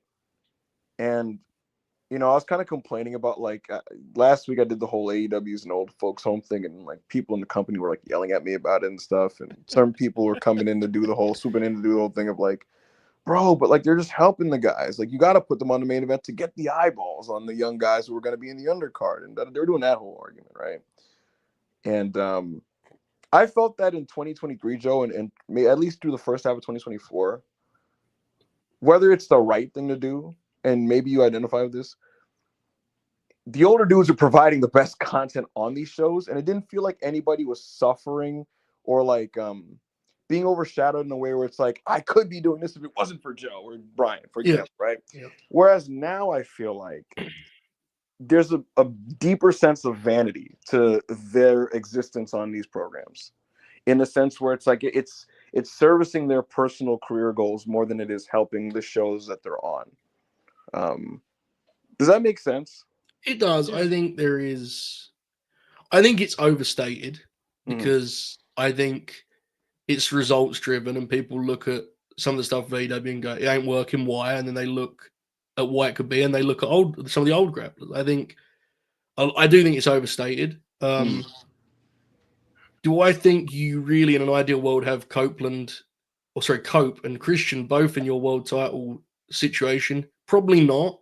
I think it's a little bit unfair how much Cope has become like the center of this talk, though. Not you. But you get what I'm saying. Right? I feel bad because I feel like it I think it's a death by 1,000 cuts thing where like Copeland happens to be cut number 1,000 and people are like jumping on him, when realistically in a vacuum, like, look, I don't think he's walking in there with insidious intentions. I don't think he's walking in like, look what I'm about to pull over on these fucking marks. I don't think he's walking in like that, right? And people get along with him, and he's been good in this run. Like, he's been good. Yes. So I do like see what you're saying, Joe. I do feel bad that like he's turned into the face of this, when it's like fans had to endure Jericho just foisting off on fans for like. Yeah, it's always like there's always like a thing this is what we were talking about before you got here. Sometimes I think there's like a centerpiece of like, this is the problem, and like right now it's Death Riders and it's old grapplers. It's like both of those things can be problems without like actually finding a cause. Yeah, it's a fundamental thing. It's like, bro, I've been tired for like, I don't know, mid 2022 something. The thing is like well, that's like I was actually another one. I was talking to Michael Hamflet hilariously today, and we were just laughing at like WWE fans like yelling at us, right? And we were both like, well, we'd love for this WWE creative renaissance to continue, but we've been around to see. Look, I watched TNA get bad, Joe. Even though it always, TNA was always like up and down, but like I watched TNA get bad. I watched New Japan get bad. I watched NXT get dog shit. I've watched AEW descend. And the bigger point I'm making is, you can see where the cracks begin, and it always happens the same way. Cracks emerge, there's concerning trends or concerning signs. And then you point it out, and then the fan base are like, what are you talking about? Everything is fine. And then like there's leaks, and like there's water at your feet, and you're like, that's not supposed to be there. And people are like, shut up, bro, we're good. And you're like, all right. And then you start patching it with towels yourself. And they're like, what are you doing, bro? Put that away, dude. Come on, man. We're flying. And I'm like, I think we're sinking. And it takes about like 2.5 years, because like you just said, Monty, I thought AEW was an excellent product, generally speaking, in 2022, but there were cracks. And then there was water on your feet in 2023, and now you look around. The cracks in 2022. It's like all that shit goes down with like Punk and the Elite, and it's like I understand when you're in a hole, you'll turn to kind of like a veteran or something, but it's just kind of like how they built their shows basically around Jericho and Moxley, like completely. Like they just completely leaned on them, and it was just like, hold on, you've got all these top stars missing. A lot of fans, I remember a lot of fans were like, "Oh, the silver lining of this horrible fucking situation that's going on is that like you'll open up spots for, I don't know, who were people saying at the time, like Hobbs and fucking I don't know who Daniel Garcia and people like that, you know, and it just didn't. And again, I get why you would turn to like Mox in a hard situation and Jericho, like obviously the big names, and it's kind of you can turn to them, but it's like that's just what the show became, and it was just like these opportunities, these spots that people thought were going to be open, they just weren't there. And it's like, as EB just said, it's like you'd point this out to people, and they'd treat you like you was mad or a hater or whatever. That's about to repeat itself. Like Hamlet's tweet today was, he said that he used the phrase "creative boom." Yes, and people were replying with like WrestleTick screenshots. A creative boom. 1997 WWF is way better than 1998 or 1999. Those years ride the wave and are more popular because of 97. Yeah, that's not how that you know. But that's still silly. I mean, you mentioned 2022 AEW. Like those, there absolutely was issues creatively that are still there. Yeah.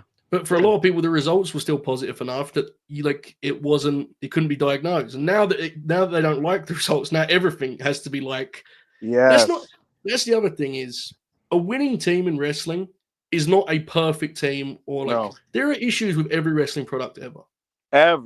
The broad strokes. Even 2017 New Japan, which is like as close to perfection as possible. Ghetto's tag division. Yeah. Now to be fair, everything around it was so pornographically good.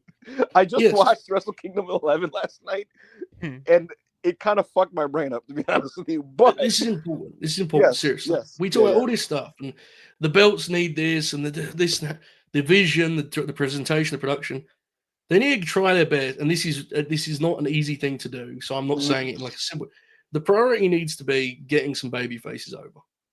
No, that's where it needs blank. To be. Joe, to your point. Beyond anything else, you know. Did you watch Dynamite, Joe? Because Hobbs, we love Hobbs. We love Hobbs, right? He didn't get a reaction for winning the Casino Gauntlet. And, I mean, his last major match, he lost to Konosuke Takeshita, and then on a dime, they decided, well, he's going to win this to face Mox next week. A decision that I can tell you for a fact, it happened on short notice. And it was not planned, which is why he fucking did the job at the pay-per-view. And, again, we love Hobbs, but it's like, that's why he didn't get a pop, you know, and because he was at a certain place. The majority of his matches upon returning were on Rampage, you know. Yes. Six sick tags, but that's where he was. So you tell your audience that's who he is.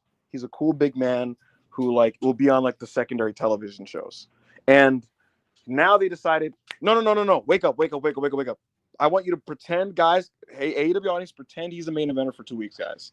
And the fans are like, no, no, we're not gonna do that. And so like he didn't get the reaction. Edge. I mean, not Edge.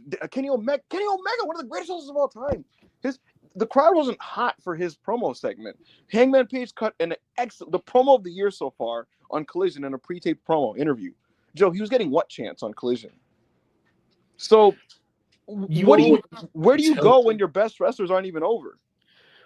But you are what the booking tells. I mean, that's the reality. Is the booking decides who you are and how you're perceived. You know, one of the acts that's got a great response so far has been the Hurt Syndicate because what they've done is beat people up. It's very simple. It's so simple. But that's the issue with.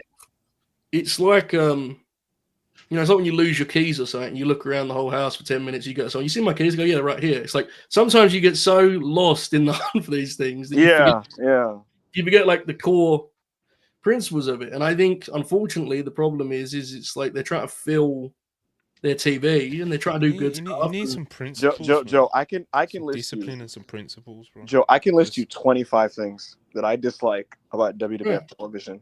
Exactly. But at the end of the day, Jey Uso gets a pop when he walks out. Yeah, Cody Rhodes gets a pop when he walks out.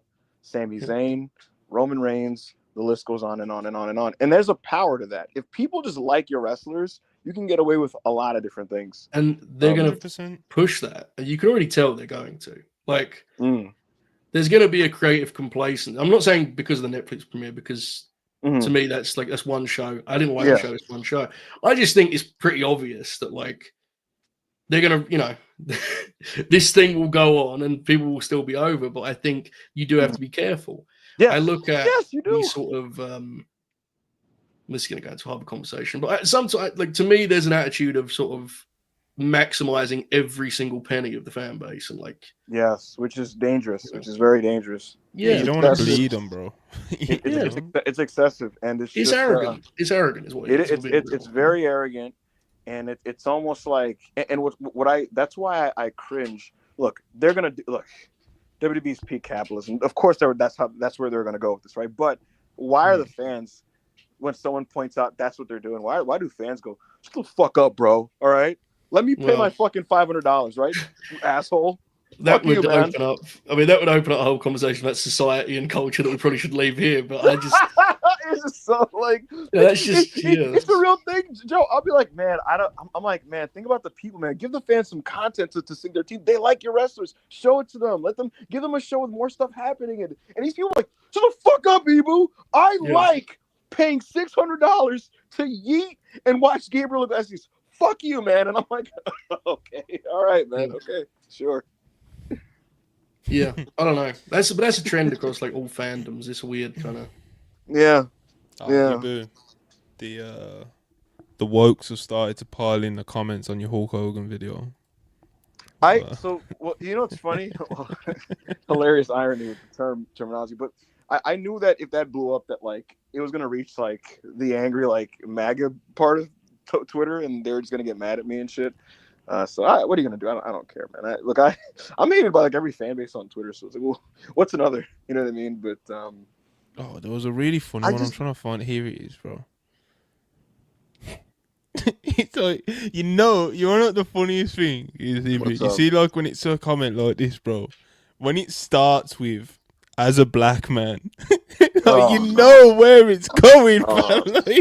I was like, as a black man, I wasn't happy with his comments, but stop right there. Don't even read the rest. Exactly, bro. Don't read the rest. It's like, all right, good for you, buddy. good for you, pal. Good for you, pal. I just, and not to relitigate the fucking Hulk Hogan conversation, but like, God forbid, right? But, it's not even like I'm walking out and this guy Hogan like immediately was like, that was wrong of me. It was fucking gross. It was horrible. This and that, and he did this fake apology and industry plant PR run. No, he just kind of shook it off and kept doing what he does. You know what I mean? He takes pictures with Nazis every 2 weeks. So what do you want from me? Nasty. But yeah, man, I want to enjoy pro wrestling. It'd be nice, It would be nice. Yeah, I'd like to like these shows. Like I like American wrestling TV, folks. I like watching. Like when it's good, I like watching it. I like watching week to week, and it's interesting, and I'm compelled to watch the next week, and I'm rewarded for it, and it's a thing. You know what I mean? I'm not a spreadsheet guy. I'm. Shut up, Joe. I was looking at it, but I'm not. I like American wrestling TV when it's good. I do. I have different sides of my fandom, but I enjoy that aspect of it. I like great angles. I like great promos, but I'm not happy with either company's output to start this year, generally speaking. And what people misunderstand when I bury these things is if I think something fucking sucks, and I was compelled enough to like point it out in a post, I'd like it to not. Like I don't know. I'm not simple. I don't know how to put that any simpler. And then people like, it didn't fucking suck. It just sucked a little bit, man. So maybe you should just be like more positive. And I'm like, no, I thought it sucked, and I've seen it not suck before, and I'd like it to not suck. Leave me. Get out of my replies, please. So I don't know. I gotta go. So after I just landed my ass, I gotta go. Really up the mood in here, bro. Thanks a lot. I'm sorry. Look, hey, all right. Let me think of something positive I could say. Please. Let's think of something positive. I watched Shibata versus Goto from Wrestle Kingdom 11 yesterday, and it's just so moving. I think Shibata's had one of the most compelling careers of all time, and somebody should make a documentary about him. A man who was defined by his defiance his entire life. And his career ended in an act of defiance, where he basically finally made it to the stage that he always wanted to make, but always wanted to do it his way. And he finally got there. And in front of the world and in front of the New Japan constituency and the execs and the top brass, they finally said, you can sit at this table. And he got to the table and he told them, fuck you. He said, fuck you to Okada. He said, fuck you to the president, Harold May. He said, fuck you to Gato and to everybody there. And he did it with a big, rousing headbutt. It was basically like suicide. He basically committed suicide. They basically let him on the big stage and he literally shot himself in front of everybody and said, fuck you. That's gangster, bro. That's fucking awesome. That's fucking awesome. Long live the wrestler. Interesting choice that your positive, uplifting out note was he basically killed himself, was basically just said that. There's no manlier way to go out, Joe. I'm sorry. Yeah, man, that's All right. real shit, bro. Walk that one, mate. I'll see you guys on World Yeah, man. Shout out, self-made. I co-signed none of that. I want to be clear. Not one word of it. Not a single. Wait, Carol 22 says, what's the ceiling for Gable Penta? 3.5. I'm very excited for it, to be honest with you. I hope Penta gets a great reaction. Take care, everybody. All What an asshole, huh? Jesus. Let's talk about something nice. Oh, Joe, you see the big thing? What big the thing? the big news of the weekend, Joe. What was Top it about? dollar in reality of wrestling. I didn't see that. No, that sounds good, though. He's good. Does he? I don't know. Apparently his match with Nick Nemeth was good, someone told me. I did hear that in a couple circles. Yeah. I'm going to have to But, watch that. I brought this up to you. Very Yep. scary. Very going into deep, perverse territories now. Yeah.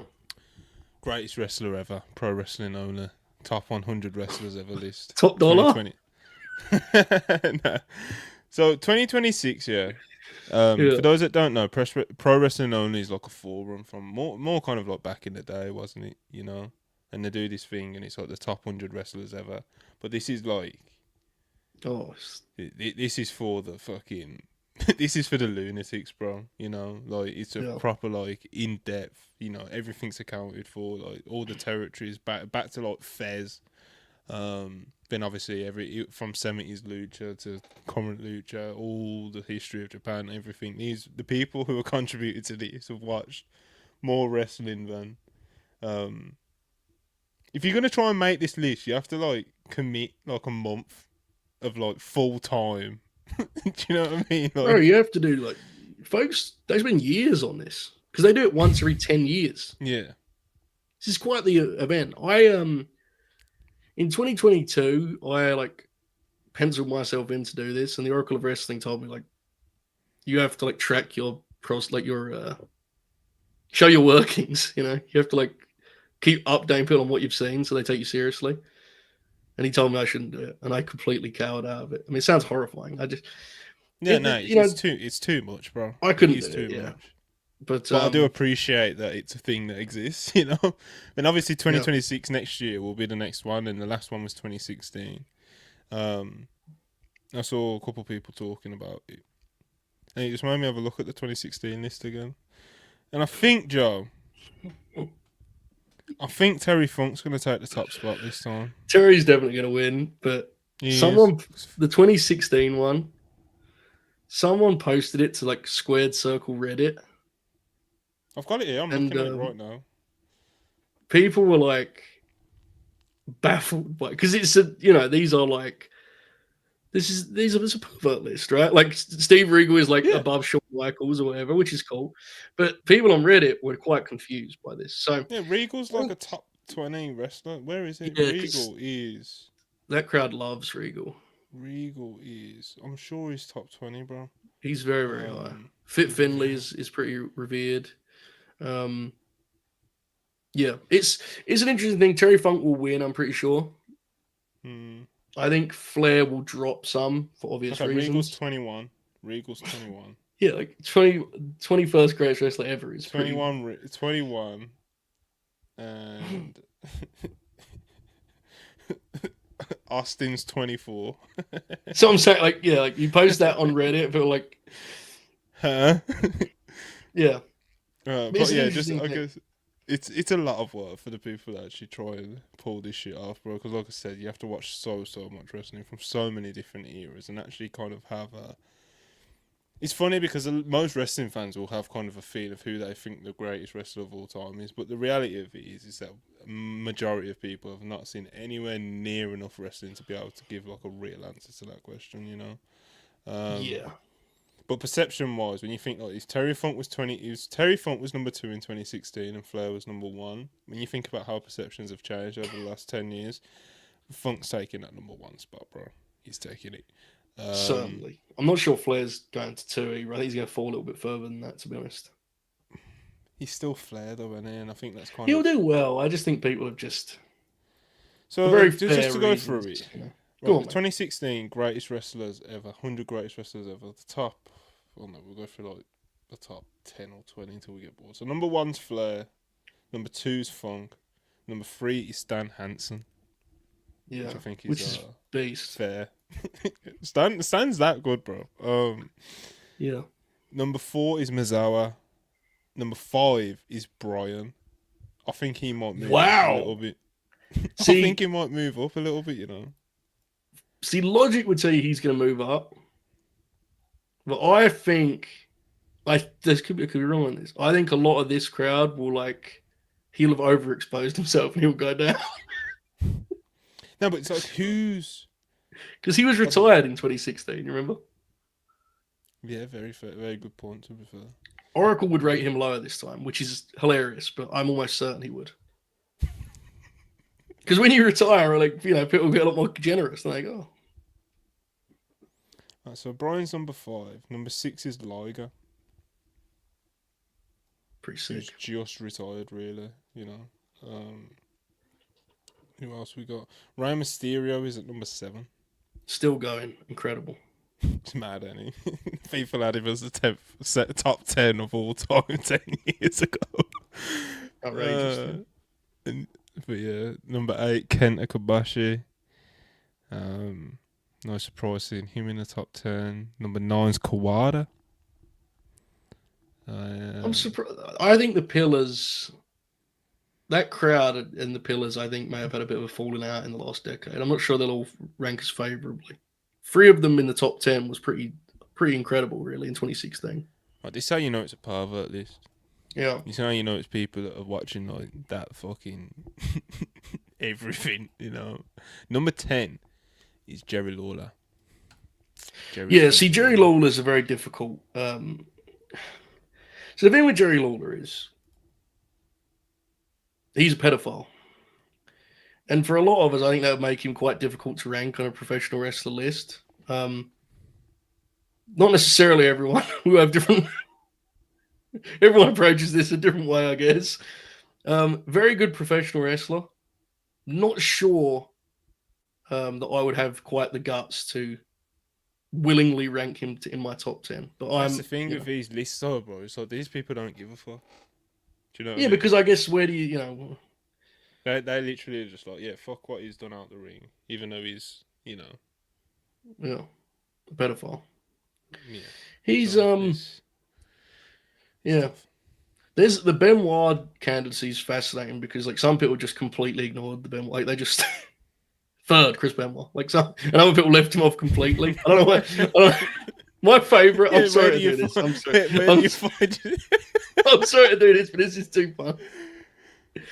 This is what this show is, you know. My favorite approach is when people they just lower him.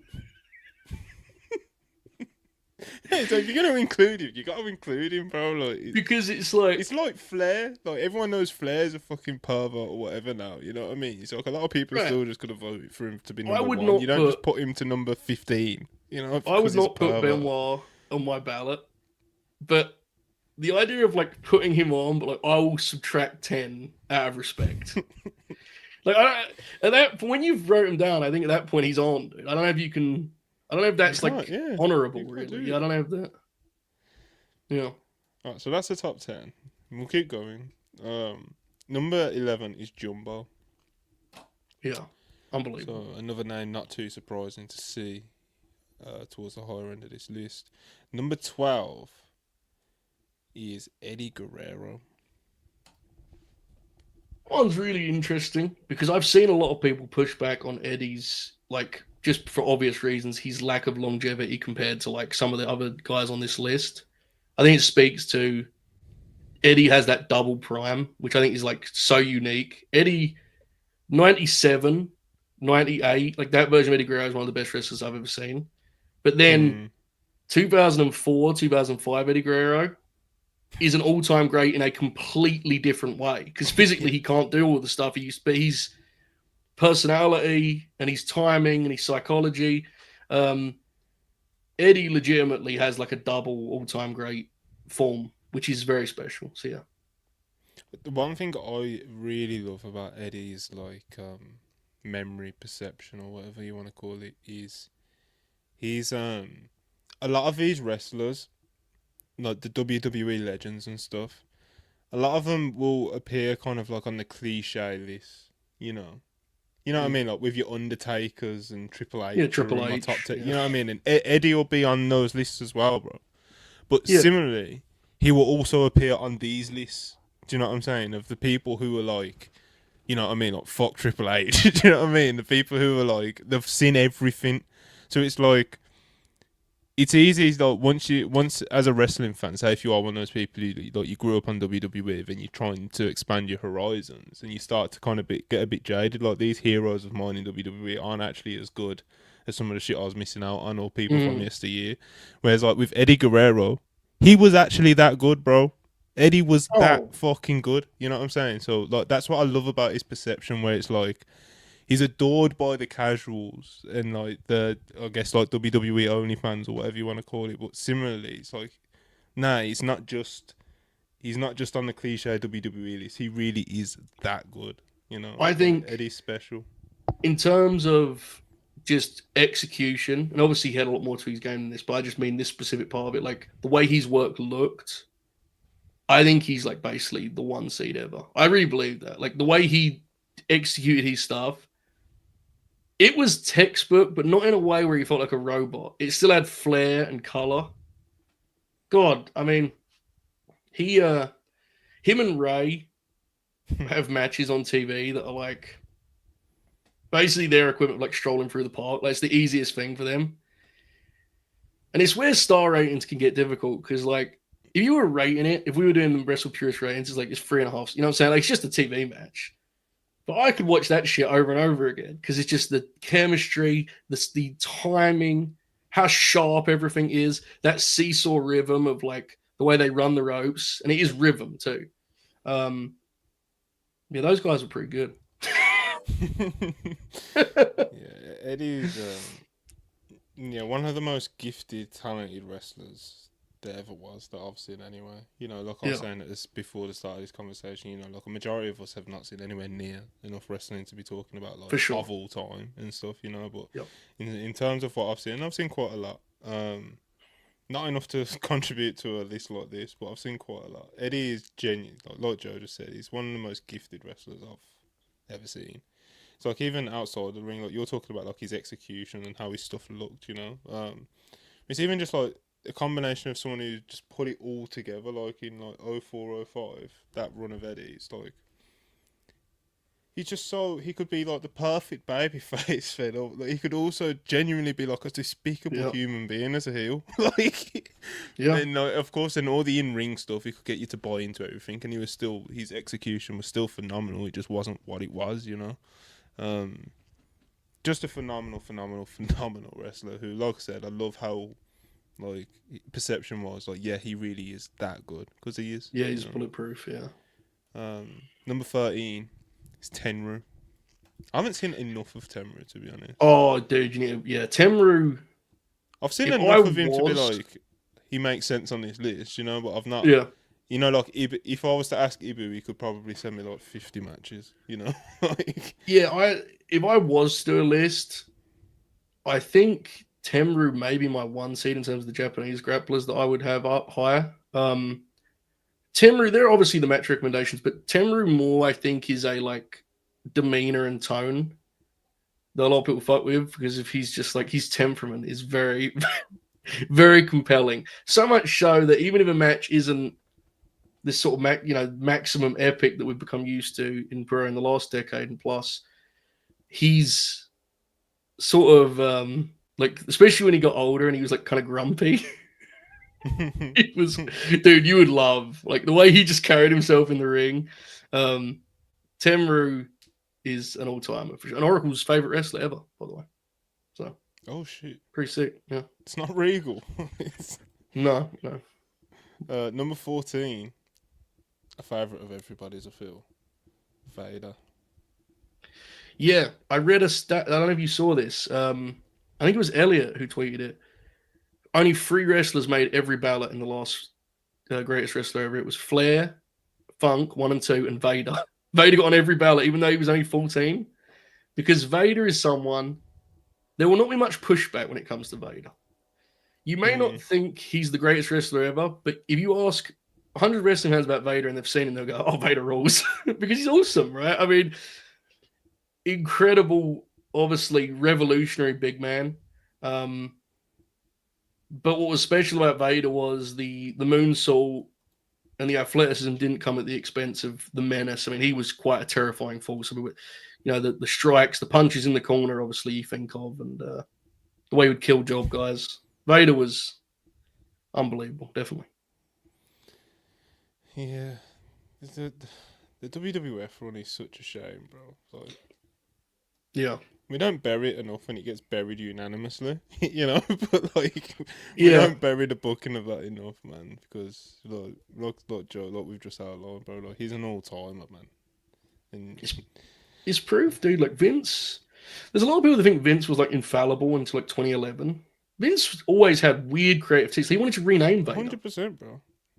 Because Vader wasn't his Dusty. thing. Look what he did with Dusty, bro. Right, but like if you were one of those folks that defend, like you would say, "Oh, Dusty was older," and like Vader was still good when he left WWF. Yeah, like he has a new run after that. Yeah, so he had so much to offer. I mean, I love Sid, and Sid got over huge, but like they go with Sid and basically just cash out on Vader. It's I wonder how high Vader ranks, but there's a limit. It's a lot. I wonder how high Vader would rank if, like, he had this like incredible WWF title it would reign. be like, well, this is a weird audience, I need to say. You can't predict this audience. If you'd probably go down.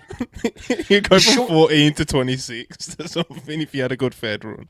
Have you seen the Vader Shawn SummerSlam match? Because it's like, it's so interesting in the sense that I like the match.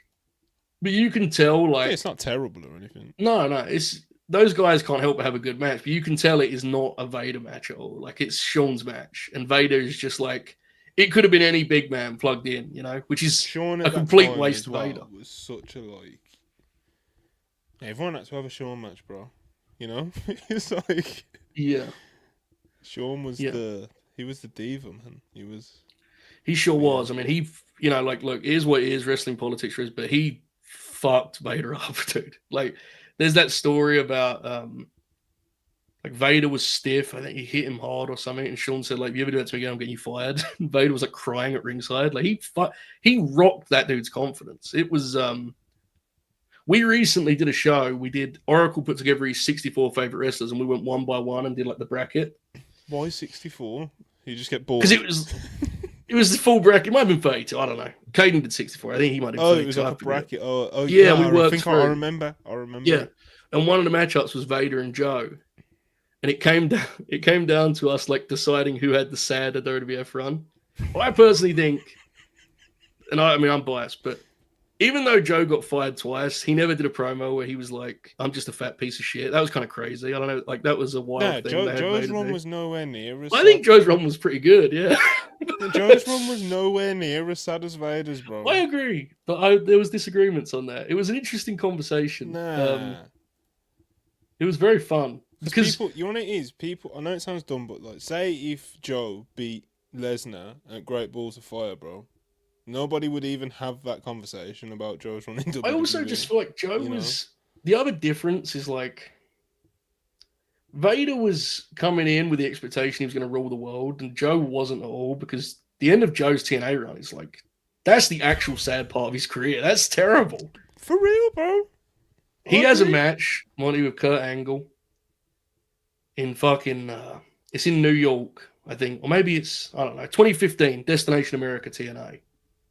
That is like the kind of match where like, you would go, lads, pack it in. It's time to retire, both of you. Like, it's terrible, terrible wrestling match.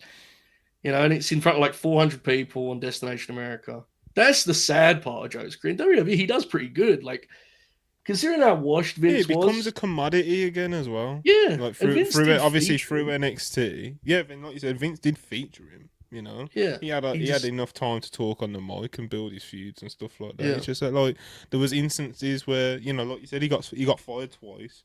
He had that like fucking 20-second match with Wyatt Mania, That was weird. Yeah. and he never won the world title. Yeah, and some of his stuff, like the schedule definitely killed him. Like, if you watch him in 2019, he does look like a zombie. He has that like ridiculous like mullet, and he's always got black eyes. And this brings up an interesting thing. I'll let you go back to the list, but this intrigues me. I was talking to someone about this the other day on Twitter. I think there is a little bit of a, you know, when people say like recency bias, I think the opposite is very much in effect with lists like this. In the sense that, dude, when you're talking like when the Observer Hall of Fame comes up, someone tweeted this the other day. People look at Joe's case and they're like kind of dismissive. It's like, Joe's been around for over 20 years. Man. I feel like we take for granted how long those guys have been around. You know? Definitely taken for granted, bro. Yeah. 100%. Hopefully It's like it when- changes a few years after the retire or something. Yeah.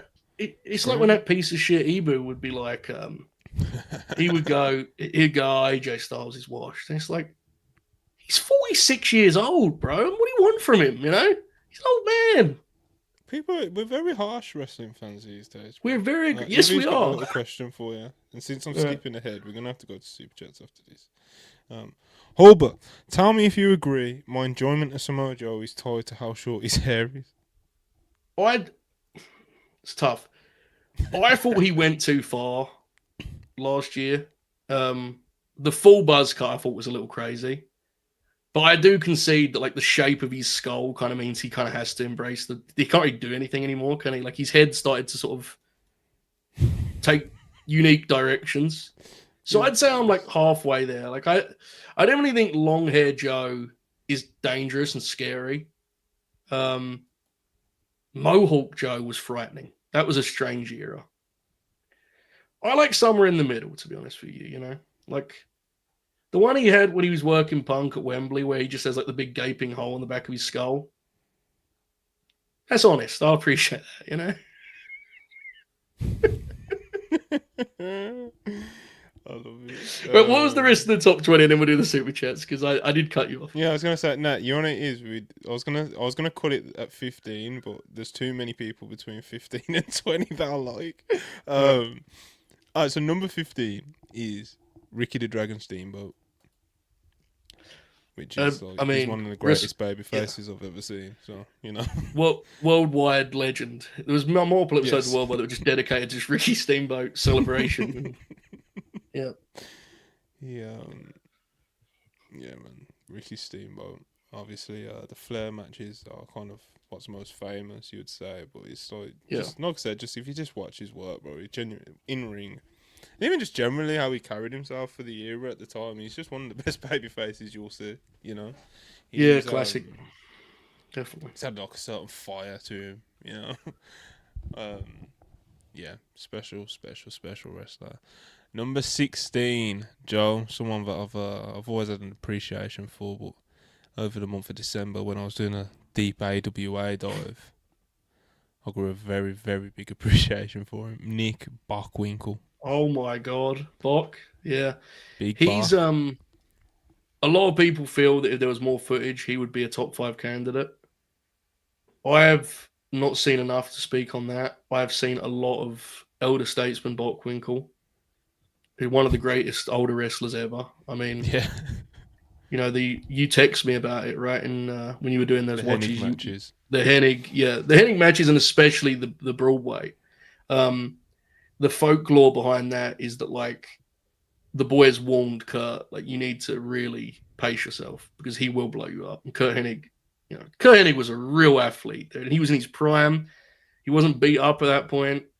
And Hennig just like dismissed this, and he blew him up. 51-year-old Nick Bockwinkel.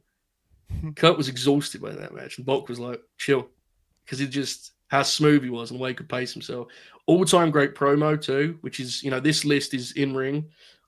Bockwinkel was a classic promo. Go, YouTube any Bock promos. I think you'll have a hell of a time. There's a bunch of playlists, I'm sure. But yeah, he was spectacular.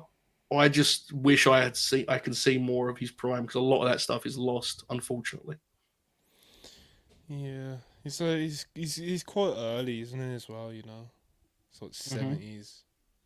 Yeah. So it's like, I mean, like you said, like the Hennig match is like what 86. Somewhere in the mid-80s. Yeah, like you said, he's like fucking 50, and he's just cooking at it. He's one of those people that, because obviously a lot of the stuff I watched was like kind of later end, and it's just like he's just.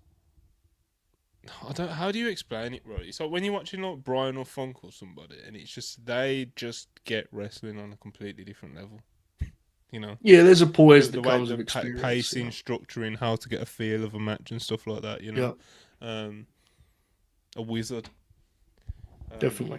It's funny. One of his recommended matches on this list is against Billy Robinson, who I had the pleasure of also doing a little bit of a deep dive on. Beast. Phenomenal wrestler, Billy Robinson. Yeah, I haven't seen enough Billy Robinson. Okay, number 17, Bret the Hitman Hart. Oh, baby. Now, another one, you go back and you look at this process, punches were thrown, dude. Like, Bret is someone, he's the contrast to Vader.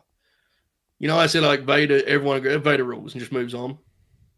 There are many people that will die on the hill that Bret Hart was like the guy, number one, their favorite wrestler, and they're in their opinion the greatest wrestler.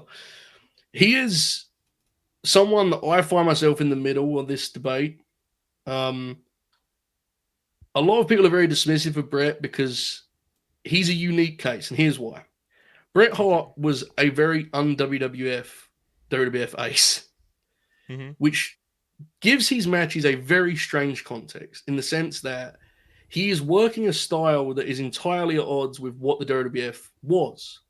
Now, the reason that's interesting is if you were being pro-Bret, your case would be he was that good.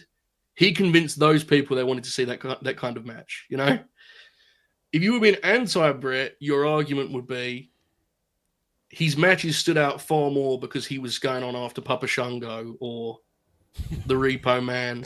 Yeah. That would be the yin and yang. Both valid. Yeah, exactly. And it's an interesting conversation. Flair and Bret is a great debate that's been had 1,001 times, and I've probably gone back and forth on it myself a lot. I think really? Because I think Sure. this is very interesting. I don't know how much time we have, but Bret Hart is to me one of the greatest big match wrestlers in the sense that if you give him a build, you give him context as to who, what the angle is, what the situation is, what he wants to achieve with a match. I don't think many wrestlers ever are better than Bret. If you look at what he did with 1, 2, 3 Kid, who was a great worker, but you look at what he did in that match, and if you look at the pay-per-view matches with Owen and Austin and Bulldog and so on and so forth, I think he's great at that. What I would say, though, is if I was going to a show on Saturday night and it wasn't on TV and I could have Flair and, Prime Flair in my main event or Prime Bret, I would take Flair every time because his engine and effort was far higher on a night-by-night basis, But in the same way, Flair on pay-per-view would wrestle a match very similar to what you would wrestle on Saturday night in Poughkeepsie. You see what I'm saying? So, like, they're very different in that way. They don't think the other one's good, which makes it even more beast. Like, Bret says Rick has no psychology. Rick says Brett's really dull and boring. Like they're completely opposite. It's just really interesting. So I kind of love the debate, but at this point in my life, I do think Flair's better. Even if again, I understand there's a lot of baggage that comes with that. But I love me some Bret Hart. I do love me some Bret Hart. Yeah, I love me some Bret. How can you not? And you really love his squad, number 18, Joe. Yeah. The Macho Man, Randy Oh Savage. my God. Well, we talked about Eddie earlier, right? Mm-hmm. Has there ever been a more complete American pro wrestler than Macho Man Randy Savage? Like, to me, they're next to each other on that list. I mean, Yeah, I was gonna say you got Eddie, Randy, as in Savage, obviously. Yes. Yeah, man. Because Randy could be your work rate guy, but he with the look, the promo, the personality, just the general everything that was Macho Man Randy Savage, absolutely was, I mean, a centerpiece main event player. Savage, to me, was the original Mr. WrestleMania. And what he would, that's probably fair, isn't it? You know, if you look back at WrestleMania and you look at some of the things he did on that stage, it's how he approached it as well. Like you hear all the stories in the documentaries, like Ricky Steamboat talking about him putting together the match with Savage. Yeah, he was the first, and you know, a lot of the boys dismissed that back in the day, but he was the first that saw WrestleMania as a thing that, like, that's the way we should approach that. You know, and I know he did that with a lot of matches, but he also got WrestleMania. You look at the Steamboat match, but you look at what he did with Ultimate Warrior, which was, I mean, genuinely one of the most absurd things a wrestler's ever pulled out. One of my favorite Mania matches ever. Oh, it's unbelievable. Yeah, unbelievable match. And he's, to me, when people describe Golden Age WWF, they talk about the color and the excitement and the bomb. What they're really, the ideal version of what they're describing is all embodied by Macho Man Randy Savage. You know, he's the guy who really captured that, what they wanted it to be. You know, the whole shit, we make movies and all that pretentious nonsense. Most of it's shit, but he was one of the few guys who actually could take those tools and he could actually make that kind of magic. I mean, people, you know, people will always remember that him and Liz reuniting and folks crying in the crowd. That's like, has it ever been better than that? You know, that's like, whatever Vince saw wrestling as, it was that, right? I guess in its best form. There's a lot of shit that came with that, but he was able to make it pure and special. Unbelievable wrestler. Very, very special, and also like for how good he was, like a uniqueness to him. Oh, for sure, yeah. He was weird, dude. Yeah. So yeah, Macho Man Randy Savage, number 18, number 19, another worldwide favourite, you'd have to say, the Enforcer, Arne Anderson. Yeah. Oh yeah. Which for some that would be higher, right? Because Arne is not like Arne isn't a main event guy, and Arne was not a decorated singles wrestler necessarily. Arne Anderson is probably the greatest role player in wrestling history. If you go spreadsheet style, I don't know how many Arne Anderson singles matches are going to break 4 stars. You know what I'm saying? Like, it's not, that wasn't really how he approached his job. Like, very, very efficient, very workmanlike. Obviously, one of the greatest tag team wrestlers ever. You look at the teams, you know, from Ole to Tully to Eaton to Zabisco. I mean, good God, what a tag team wrestler. Mechanically, you know, obviously almost unmatched. Very, very little flash to Arne's game. Very, very little. That's a brilliant brother. But that was his thing, yeah. And because he was a great promo, he made that his act, didn't he? You know, and TNK brings it up in the chat. Probably the best War Games wrestler ever. With respect to Io Sky. Arne Anderson, I think, still has that on. I mean, yeah. To me, I love Arne. Arne, yeah.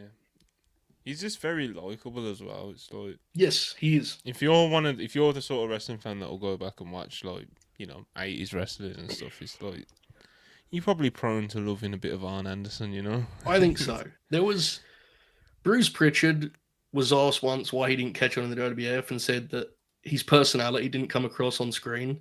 I think that is the most, like, just an absolute lie. Like, Arne Anderson's personality was totally there on screen. He just didn't have a larger-than-life one, you know? God, we're shouting out fucking who's who of terrible, but it's not even shouting out. But it's like, what's that? What's the cornet quote about Arne Anderson and Sid, where he's like, Oh, It's yeah, something the- like yeah. Sid will draw your money for a month or something, but Arn Anderson's someone who will draw your money consistently for Yeah, 10 the years or whatever idea, it is. yeah, it was like a Jim Herd debate, and the idea was like once they see Sid, honestly, I think those guys were way harsh on Sid, but the idea is that once you see a guy like that once, you get it, right? And it's kind of like, I've seen it. Whereas on Anderson, people would come back to see him over and over again because he was great at what he did and he entertained them. So, again, I love Sid. A lot of those guys hated Sid because he was awesome enough to go and play softball rather than being a mark. But I like both. I like both. Yeah, fuck it. You know, I mean, a lot of the boys resented that Sid would always get called back by the promoters. Like Sid would fuck the promoters over and they'd come back to him. Like beast. But yeah, I like on Anderson. All right, number 20, and Yeah. I guess we'll kind of touch on Regal at 21, but number Yeah. 20 is Fujinami.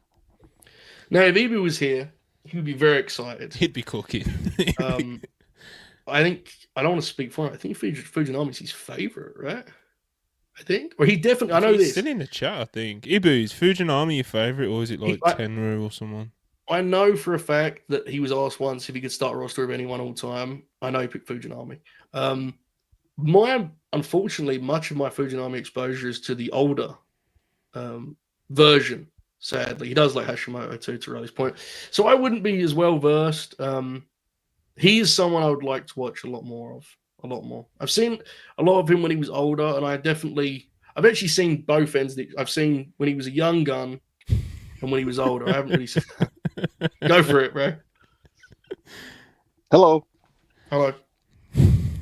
I was like, I have to. I just have to. You do, yeah. Because I haven't got a ton here. This is like your thing. Go for it. Yeah, that's Fujinami. Talk to us, Ibu. This guy was the original dragon, guys. This guy was a dragon, named after his sleeper hold. But Fujinami, part of why I loved him, Joe, because I remember you once. I was on a show with you where we got a question of like who would we start a promotion with, and I remember I said Fujinami, and like your like antenna went up, like really, and you seem like very like not like mad or you're just very like fascinated by like really like inquisitive, you know, like it's like he's remarkable to me in that I feel even more than Inoki. You know, it was Inoki's promotion. New Japan was really trying to portray its wrestling like it was a real karate fight, right? And I thought Fujinami was one of the early wrestlers to be able to pull that off while ingraining an element of theatricality and emotion into it.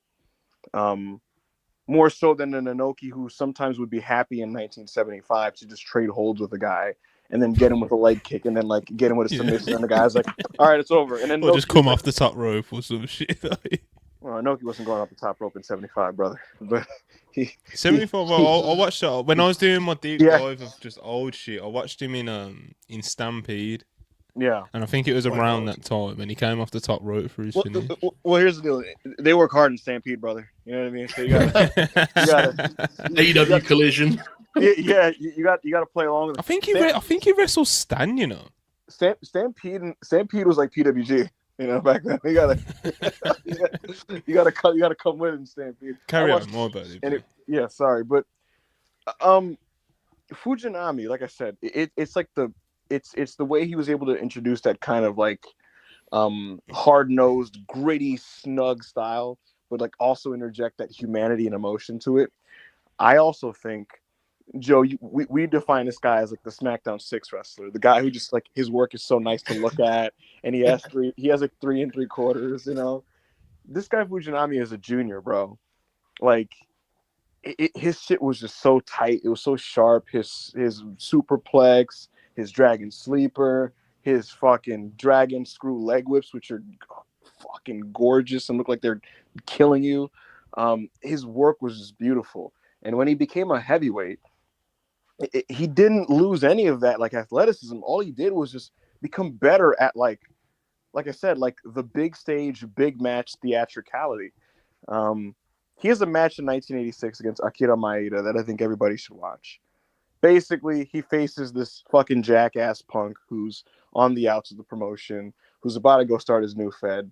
I think he just came back from like the first version of UWF. He was a guy who was in and out of New Japan because he was starting to do his shoot style stuff. The bottom line is he's a fucking punk walking into New Japan's grounds, and he's trying to start some shit. And he bloodies Fujinami. And Fujinami basically has to like fight on behalf of New Japan. He's doing stand-up for New Japan. And he does so in such a triumphant way.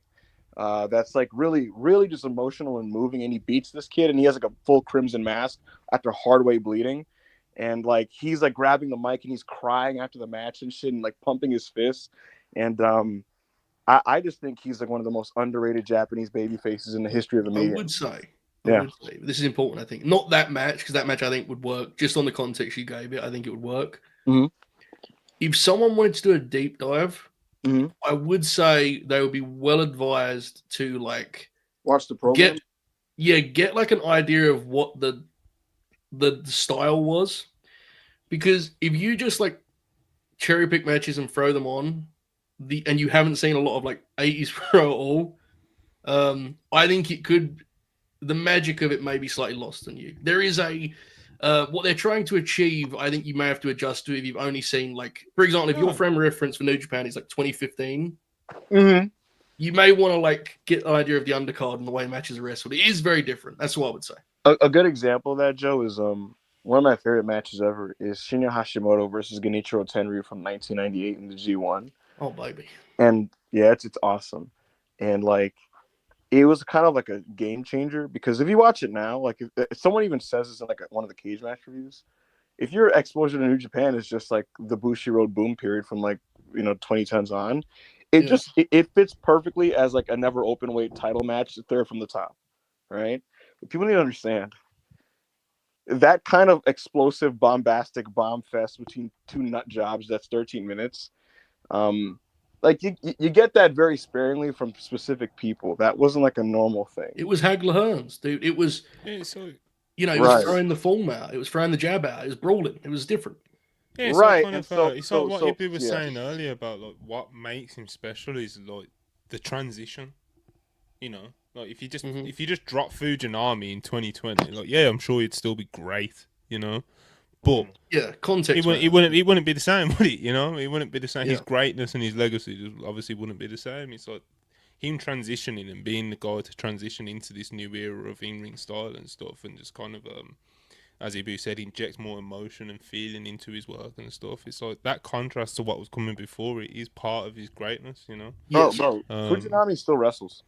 Yeah, no, sorry, just which is insane, but obviously when I drop him in 2020, I remember him popping up in New Japan on the anniversary shows and shit. Well, to that point, until about like 2009, he's operating at like a very solid level, and his style doesn't look out of place. It doesn't look like when an old man shows up and they do their old stuff and it's like cool and you pop for it and like, oh, that's pretty cool that he does that. You know what I mean? Like it just feels very at home with what everyone else is doing. Mm-hmm. Yeah.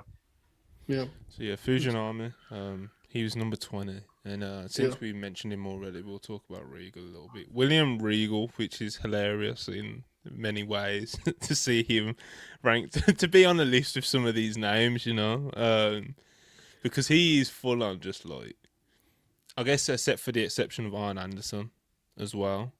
He's just kind of like, he's a more extreme. He's such a high floor. Do you know what I mean? But his ceiling weren't exactly like your 5-star main event matches, and he wasn't exactly ever like a big drawing star or anything like that, No, and he, to your point about the Arn comparison, he also doesn't have the like Hall of Fame tag team collection. So Regal was a really interesting one. He is someone that there is a great deal of affection for and reverence for, based on his TV work specifically. A lot of those matches are like, they're not the TV matches we get now, like these are not like TV bangers, quote unquote. Shout out Sheamus. Shout out Sheamus. Yeah, I was gonna say. These are, and this actually pairs nicely what we just talked about Fujinami. These are matches that add color to shows, add variety to shows, and also establish a psychology that everyone can benefit from. My brother talks a lot about how when he was a kid, he saw Regal do the thing that we see a bunch where like the heel hooks the leg, goes for a pin, 1-2 kick, and then he goes for another pin. And Jim Ross was like, the tactics of William Regal, he's wearing his opponent down, you know. And I was talking to my brother about this. He remembers this now. This is 24 years later, you know. He was saying that's the thing he remembers Regal doing. And I said, what's great about that is like, that isn't just something Regal benefits from. That's something everyone can benefit from because he's establishing like an outline of how this is supposed to look, right? All of Regal's stuff was tight. All of Regal's stuff looked legitimate. Regal also, though, even though he prided himself on being physical, he wasn't afraid to play a coward. He did it a lot, in fact. He was a cartoon character. Yeah, so he's a really interesting out of the ring with that one. Yes, and in a time nowadays where everyone wrestles their matches in like their own, they want to have the best match they can have, and that's fine. I think he's even more interesting because he is a complete contrast to what we have now. Again, wrestling role player. Had no intention of going out there and stealing the show. That was not what he saw his job as, you know. But obviously a great and some of the stuff at the end of his career where he was able to do more expansive stuff was growing the Cesaro match, the Hero match. Yeah, sure. Yeah. Ambrose. Yeah. He has a good match with Ambrose. Yep, Ambrose, the Christian match. The Christian match I think it's in Manchester. For the EC, or maybe it's not. It's somewhere in England. ECW strap is really, really good. So I mean, Regal's great, absolutely. I know I haven't really read these out. Well, I haven't read any of them out yet because on the list it tells you like their highest they got ranked on a ballot, and the lowest they got ranked on about how many number 1 votes, blah blah blah blah blah.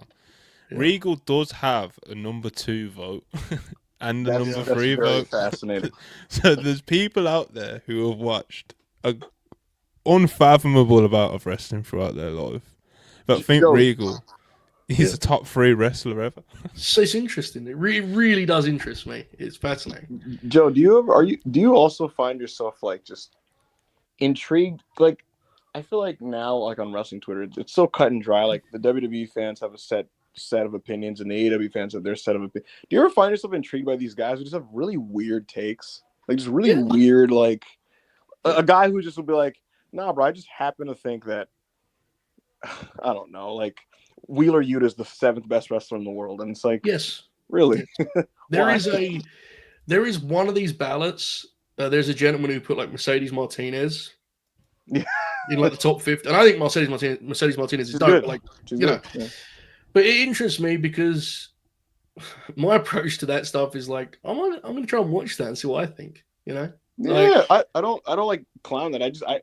I want to know why he see it that way. You know, it's sick, dude. I mean, that's the beauty of this conversation's gone in all sorts of directions, and that's the idea. But like the beauty of wrestling legitimately is that even when you think like everything you're currently watching sucks, which clearly there was some of that sentiment in this program earlier. I'm sorry. There are like 200 Steve Regal matches for you to watch to see if you think he's the 3rd greatest wrestler ever. Like there's always stuff to watch. Yeah. You know, that's to me, that's why like I do a thing now, and I think you guys know this because you remember when I first started doing it, and it was like a deeply demented task that I took upon myself. But I basically watch every match I watch, I like rate on Cage Match, and everyone I know personally has told me to stop doing that, but I don't because it's a reminder of like what I actually like about wrestling. The simple joy of just looking at a guy's, you know, like Regal wrestled him. Let's see what that looks like. That. At this point in my life, bro, that's what I do, you know? Joe, it's why, even though I also similarly was like, I don't think Joe needs to do all that. I was like, I see, as an adult, I saw another adult and I said, I feel like this is right for him right now. I'm going to let him do it. Joe, you know what I think? You know what show I think should exist? Like a super niche, just bullshit ass show that you should do on like LNG or like someone should do somewhere. How many times, Joe, have we been on air, either on air or off air, like, as like we finished our topic, we're just hanging on, and we're just perusing Cage Match and reacting to things and laughing. All right, and so I think we need a show, literally just called Scrolling Cage Match. I think so. You know, Cage Match Curiosities, maybe. Reacting to cards we probably won't get to for months. You know, just be like, oh, this show did this. And the thing that makes it really exciting is how much stuff never makes Cage Match. Like I saw a video the other day with the tongue cut. Insane. Like, sorry, but like again, to go back to like my whole like deep dive of like mainly like the 70s, it really was in late December. So like Well, obviously you put on a show, and sometimes it's nice to just pull up the cage match with it as well, just to see Yeah. like what people That say stuff's about it gone. and stuff. Yeah. Bro, every day I was putting up cards that weren't rated. I was pulling up wrestlers that didn't have enough ratings and shit like that. And it's like some of them were good, you know, but like, Dude, it's just so much gets lost. And cage match does cover like so much. It's a great resource. Oh, But it's there's still like, even with everything that's on there, bro, there's still so much that just it's like it don't exist. It's mad. It popped me huge. Tatanka did like a shoot, I guess like 20 years ago. Shout out to Tatanka. But he was like, he was talking about wrestling Terry Funk. And I was thinking, what? And he said they were like 40 minutes. There's no record of this on Cage Match. Joe, I'm willing to bet. Wait, what year did the match happen? I have no idea. That's what I was trying to find out. I was gonna say, there's a non-zero chance this match is good. Oh, I reckon it's good. Yeah. You know what? This is a perfect note to lead on. I'm gonna share a silly story. I had this friend named Patrick who was a part of my friend group that watched wrestling in the 2010s, Joe. And the running gag with Pat was just that he was always like 3 days behind on wrestling. So he would like come to our chat like on a Thursday and be like, "Yo, they did that on Raw? What the hell?" And we'd be like, "Yeah, Patrick, we were all talking about it." And I remember though it was going into the 2017 Rumble, and he was like, "So who do you guys think could like be the surprise of the Rumble? Do you think maybe it's like Joe, or I don't know, like maybe another NXT dude, or maybe Bobby Roode, or like Tatanka?" Just unironically said that. And we all screamed like in all caps, like, "Tatanka? Like, what are you talking about, dude?" And he replies like, "I love that guy." And we were like, "What?" So the Oracle of Wrestling, who we've discussed a lot tonight, he is a Tatanka truther, but specifically about his comeback run. Because Tatanka came back in like 07. Yeah, maybe 06, 05, maybe. And like, he has this run where originally he's just Tatanka, like babyface legend Tatanka. Mm-hmm. And then he turns heel and he taps into this like grizzled vet, rough man, like tough guy thing. And he works a TV program with Jimmy Wang Yang. I gotta say, Joe. Yeah. And I lived through all these times. I watched all these shows. Yeah. It doesn't really dawn on you until you like really look at it on a granular level, and not just the pay-per-views, like the TV. The Ruthless Aggression era is really weird. It's really weird. Like Road Warrior Animal comes back and like hangs around for a bit. Yeah, but thanks for having me, guys. I won't derail this any further. I'm gonna go out to dinner. This has been a very good show. I've enjoyed this, and I apologize for my prior insanity. Have a good night, boss. You're good, man. All right, man. Let's actually do these super chats then, because been here for a while now. Midtax 4.99. Well, speaking of the underwhelming temperature of AEW, if they run Kenny versus Ospreay, Kenny and Ospreay versus Takeshita and Fletcher, I'll shake shit on Twitter, and we will be. Well, that's obviously what they're doing, bro. You know, like, what do you mean? I've just realised that like the chats are backlogged, so it's going to be like working through all the AEW stuff. Yeah, obviously we're not gonna open Pandora's box again. You know, eventually we'll get to a super chat and be like, "Yeah, Macho Man was sweet, dude." He'll go full way. Riley Walker, $5. The best part is the Wyatt 6 match is going to go 4.5 minutes with 10-minute entrances. Hey man, what about the presentation? I will be there. Listen, you know me and Hall, but fucking big fans of Lexi, bro. We're Lexi truthers. Yeah. The funniest of that is I don't even know if I am anymore. You know, you see people do tweets like Alexa Bliss should win the Rumble, and you go, well, yeah, no, come on, bro. But if she does a Fez, that's the part of being a truther, bro. We're grounded in reality. Oh, we're grounded in reality. You know what I'm saying? Yeah, because I don't even know. Saying Alexa Bliss should do all that, because we just spoke about all the top names that are super over and stuff going into Mania. So Alexa Bliss don't need to win the Rumble or the World Championship. She should just do cool entrances and Fez presses and shit, dude. Yeah. I mean, that's really yeah. Sell t-shirts. Yeah. Will Chisholm, $5. What is Tony Khan doing with Jamie Hay? Is he mad because she talked good about Punk that one time? Like, no, I doubt it's that, bro. But I will say, like, it was genuinely, it was part of my crash out. It was like one of the big points that I remembered, that I'm remembering now, that I was gonna like fucking flip my lid about as well. It's because I wrote out a tweet about it, Jove, and you know when you draft something, but you just think, you know, fuck it now, Yeah. you know. Yeah. But how bro. Because something popped up, because you know when someone just likes a random tweet, like it might have been a bot, like someone likes a tweet from like 8 months ago or some shit, and it just pops up. And it was I did a tweet, a little bit of engagement farming on the WrestlePurist account, and it was after Roman came back, and it was like, now that Roman Reigns has came back, what return are you looking forward to the most? And there was a few pictures of like, you know, like Kenny Omega and like Jamie and a few WWE guys, like I don't know, I think like like Randy or so, I don't know, whoever weren't back at the time, you know. Bro, Jamie Hayter was one of the most popular replies. Do you know what I mean? Like, the fans were waiting for Jamie Hayter, bro. When she went down, she was the world champion. Like, this is a big deal, and how inconsequential her return has been to the rest of the division is like, it is disgraceful. Like, It's real bad. Yeah. It's like, I was gonna say I don't want to go that far, but it is that far, bro. Like, it genuinely is like disgraceful. Like, how inconsequential how her return has been to the division. So, without me crashing out again, No, I agree. It is bad. It's crazy, really, bro. really bad. It's really, really bad. So, I don't know what the politics is backstage. If there is any, I haven't heard of anything, like not even like whispers or whatever, where I'd have to be coy or anything about it to you guys. But, yeah, man, I just it's disgraceful. Anjan PN $2. TK, RJ, and Dean need to be caught and compromised. Dean? You're very Ambrose. They're all called Moxie Dean Ambrose now.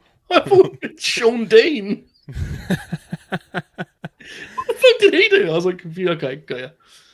Mid takes $4.99, and the best storytellers on the roster are feuding with Christopher Daniels and Ricochet. TK needs to give Will Washington the pen and just fund it.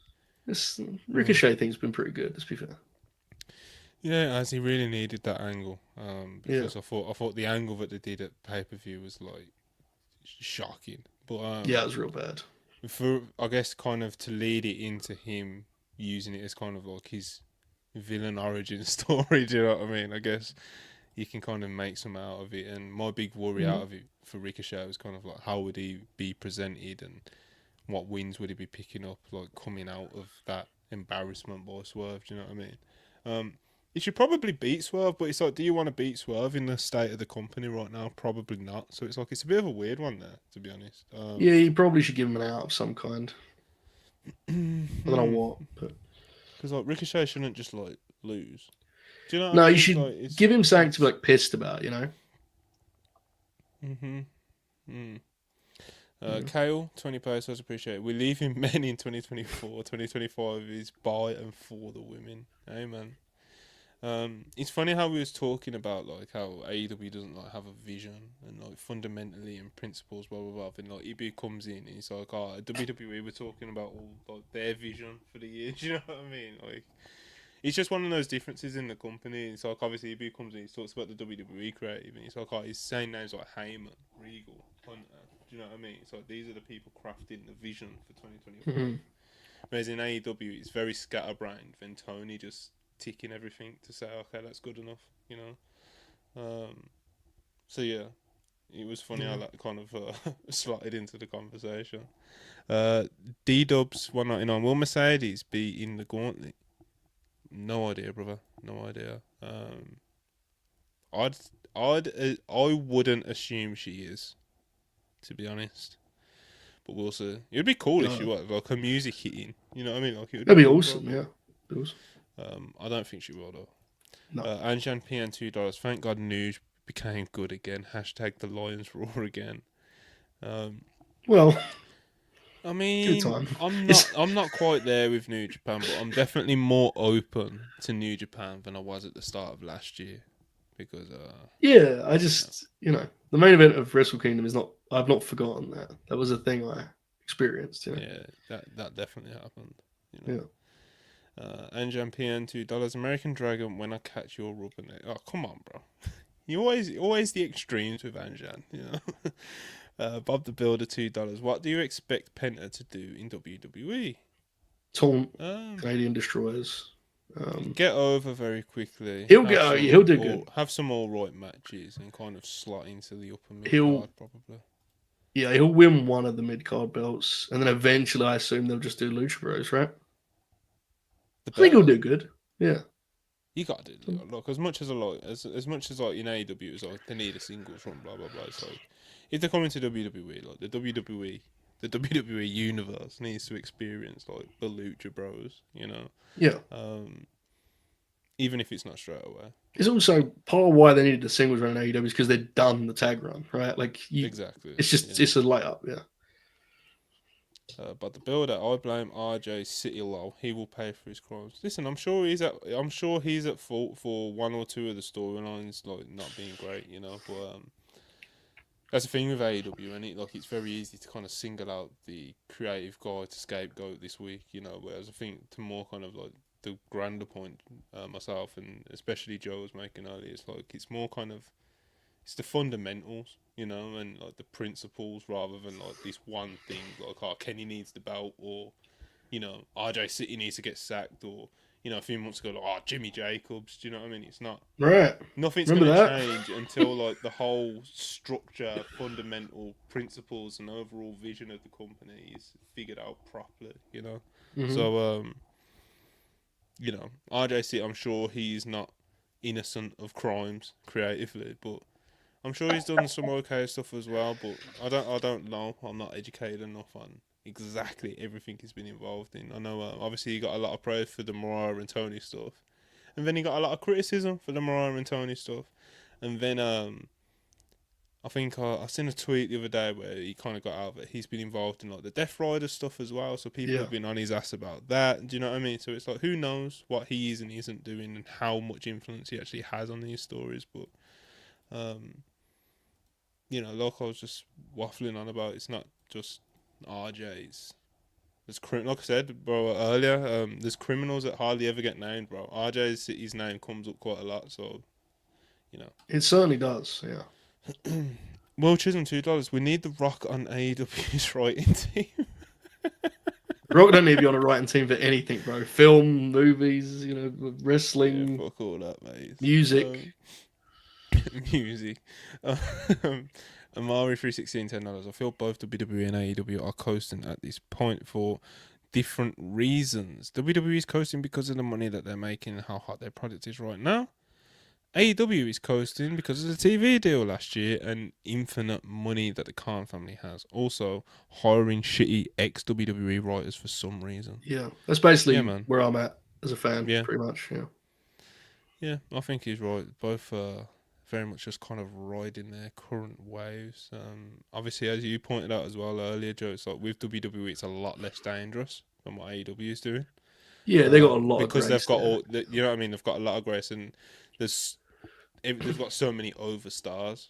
You know, it's a lot easier for WWE to course correct. All they have to kind of do is be like, all right, let's make shoot an angle a bit more. Yeah, do you know what I mean? Whereas AEW need to like fully think of some master plan to get some baby faces over. Do you know what I mean? Which is they're in a tough spot, man. AEW are creatively, like obviously as a company, as you've said in the super chat, like Tony Khan's a fucking multi-billionaire. They're not going anywhere, and they've just signed $185 million a year deal, so they're doing fine business-wise, you know.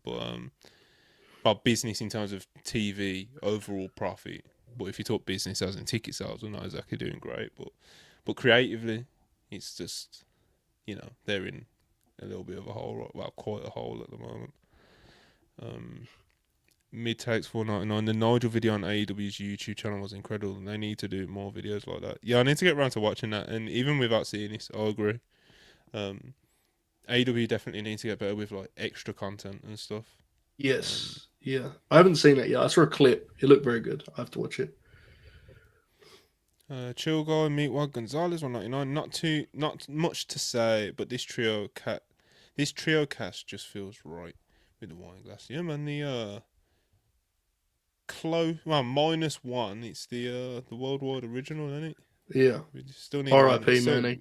Yeah, R.I.P. You know. I still see his tweets pop up every now and again. Yeah, I never know what they mean. Hardly ever about wrestling, but you know. Super Chatter's name I'll never say, $5. Jacob Fatu has been eating good lately. He's my guy, but hope he slows it down. Also, I'm convinced Oba could hang with almost anyone on the mic right now. Yeah, he's a decent promo, Oba is, bro. Very similar to what I was saying about Oba earlier. It's like he knows who he is, so kind of like he knows the cadence he should be speaking with, and he does it well. So, yeah, Oba can do. Like I said, bro, he could go straight onto the main roster into a pretty high pro, like talent wise. I think he could hang in like a high profile main roster program right now, as he is. So I'm very high on the guy. I respect the way you just skated over the Jacob part. That I respect very much. Thank you, appreciate it. But Jacob Fatu's a beast. I actually I got that in that drawn into Oberfemi. You get me? But Fatu, I love Jacob Fatu. Don't get it. I just didn't know what we could. I didn't know what we could add to that particular point. So I'm glad you just were. He said I love him. So I hope he slows it down. He said yeah. I think he's well, I think he's alleging that bro has put some weight on. I think is what he was doing. I could be wrong. He came in super in shape though, didn't he? Yeah, it was quite striking. He was kind of in too good. He was a little much, to be honest. It was, right? To be fair. Yeah. He shoulders were a little big. A couple of pounds. Yeah, it's Riley Walker, $5. The greatest wrestler ever project has inspired me to do my own tag team one. Yes. They probably do a tag team one, don't they? Pro wrestling only. They did a project a long time. I spoke to Riley about this. I remember him putting this together. This is a really interesting. Because tag team, obviously, you open up you could have guys that are multiple candidates in that. Remember when Dax did a bracket of tag teams on his podcast? Remember that? The Good Brothers. People got mad at him. Yeah, the Good Brothers, I think, were on that bracket. Beast. But yeah, man. Hell of a project, mate. Yes. Dingo 499. Is it a hot take to say writers shouldn't exist in wrestling? I don't think it's that much of a hot take amongst fans because we hear about how writers, hold talent back and what they do bad. You don't really see too much praise for writers, even when they're doing very well. Mm-hmm. I think if you spoke more to people that have been involved in the business behind the scenes and see what the writer's actually doing when it's actually clicking and when it's working and when it's productive and stuff, I think they would disagree. Do you know what I mean? Yeah, But I think from a fan perspective, I don't think it's a hot take at all. My genuine thing is it depends on what who wrestling the writer is. Well, yeah, obviously some writers are good, some are bad, but it also just depends what wrestling you're producing. Mm-hmm. If you're doing 5-6 hours a week, then I get it. It's wrestling's very different at that point because it does become how can I fill 10 minutes with this in ring? So some wrestlers are good with writers. I think you need to obviously the main thing is that the lead vision needs to be on point. You need to know what should and shouldn't be on the show. Preferably don't have wrestlers walk to the ring and say, let's take a look at the big screen. Yeah. Yeah. Darnello. I think it's Darnell, but they just. I think it's Darnell, but because I recognize the chatter, but I think they're just popping themselves for the LOL. I don't know. That's a Darn lol. I don't know. Yeah. 199. All I want is Sam Joe back. Yeah, man. Yeah. It's overdue, bro. Overdue. The final boss 499. Punk or Brian? Who is greater? Me. Brian is better in ring 1 mile, but Punk's influence on wrestling in general feels on another level. Yeah, that's kind of the debate, really. I guess. A lot of people would probably say Brian without any hesitation, but Punk's influence really is he's big, bro. Some people don't even consider that too much. I guess that would be the debate. I'd still lean Brian. Punk's all-time case is just super interesting because it's super unique, the gap as well. Obviously, Brian had a gap as well, but depends. Yeah, you'd have to really sit down and figure out what the criteria is. I mean, if you're doing it greatest wrestler ever style, when you look at him ring, as Final Boss says himself, that's Dragon's the 1 seed for this generation, I think, in that department, right? The one thing I would say is, and what helps Brian's case a lot is like, yes, Punk is more influential, but Brian's like peak of stardom was pretty epic. He took over the world, so it's not like you can kind of poke holes in Brian's case in that regard. Very interesting. I mean, it's pretty wild that, we talked about Joe earlier. I brought up AJ. I mean, all those guys just kind of just sticking around forever, just adding things to their case. Those two, I think, are the top two from that. But my God, pretty special. Dingo 499. I think the perfect presentation for American wrestling is 2017-2018 New Japan US shows and 2021 AEW. I'd disagree and say you'd have to go quite a bit further back. No, like I'd say early/peak Nitro is like better presentation than both of those, in my opinion. Yeah. 2021 AEW was sick though. It was great. No, it was awesome. Yeah. But I mean, the way it's presented. Do you know what I mean? Yeah, I get what you're saying. Yeah. The way it's actually presented and the way like they do the introductions and the way that the show starts and stuff. It's like I preferred like the Nitro feel and way of doing things. Like it was more. Yeah. It was even more sports based than AEW is. You know what I mean? That's kind of like what people love about the AEW presentation from that time. Said it was like a proper wrestling show, brother. But that's interesting. The New Japan US shows is really interesting because I'd love to have seen. I don't know how it works as a weekly TV. I genuinely don't know, but it would be interesting to see them like truly try. Like just really try and capture that. Yeah. Network NXT. Well, yeah, Network NXT is a personal favorite, definitely. The one thing I would say is, if you're looking for the winning formula, that may have been too dry for like normal television viewers. Yeah, it's definitely. To be fair, the Super Chat does say perfect presentation. Yeah, there was too many squash matches. Nitro, Joe. Nitro had a lot of star power. It had action in the undercard. It had big angles. Presentation was slick. It still had like the grown up. It was quite gritty, yeah. You know what I mean? Like even just like the way it would open and you'd go straight to the desk. Do you know what I mean? Like, it just rules, like things like that. Yeah, like it's just different, fucking rules. Yeah, I'm gonna disagree with you. You convinced me. It's fucking awesome. I want to watch it now. It's fucking awesome, dude. It is. It's like Shivani before his voice is fucked. It's beautiful time. Don't watch the documentaries and all that shit. Like, watch the summer, the NWO summer. Like, the way they do those angles is unbelievable, man. Like, it's like they go to such lengths to try and present that thing as real. Like, Sting storms into the production, the director and such. And he's like, "Why are we playing this shit?" And they're like, "They paid us for the advertising time." Like, it was. That would never happen today, Like, Ebu gets excited when they give like Uncle Howdy a real name now, It was pretty sick. Very, very cool. Beautiful. Beautiful times. A lot of people saying like late 90s Raw. It's like it's not Nitro, bro. Like I kind of get the 97 Raw is sick though. Yeah. It is sick, but when I'm thinking like perfect, So that Nitro, it just keeps hanging above me, bro. But Raw had Jim Ross, which is cheat code, bro. Every time I watch old wrestling with Jim on it, it's like, how good was that guy's job, right? My God. Nothing like watching him commentate an Austin match, bro. No, actually, like the value he had to the top guys of his era is you can't even put into words. I think he really helped everyone. Amazing. Amazing. Oh God, love JR, man. Still love him now.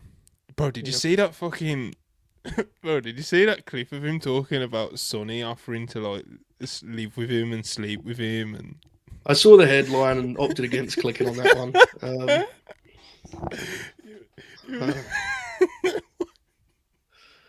Yeah.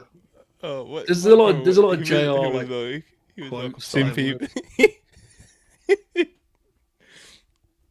Bro, when he brought it up so like casually as well, and Conrad like had to stop him. You get me? Like, wait, what? Like, And he was just like, yeah, I can't. He was like, I thought about it for 10 seconds, and I was just like, no, I can't do that. He's like, not a chance, you know. He was like, I've seen people who have walked down that road. And then he ends it by saying, well, you know, a piece of ass is a piece of ass, or some shit. And you're just like, wait, what? Yeah. I'd really rather some people not do podcasts, but, you know, it's Oh, man, my favourite part of it, though, was the way that Conrad was just caught fully off guard. Like, he was I just bet, like, yeah. wait, what? But yeah, saw a apparently, yeah, thing- that's it. Yeah, Go on. I don't know. I don't know what to add. I was going to pivot. You got anything else? I saw a video where Jim was talking about like the WWF not needing the European title or whatever. And he was saying it's too many belts. And someone in the comments was like, "This guy's such a fucking hypocrite. He would never say this about AEW." And I was thinking, yes, he would. He said it on Dynamite every week. He used to sit at the commentary desk and be like, "This fucking sucks. What are we doing here?" Yeah, he would like criticize the referees and shit. He was I guess it's not a good thing.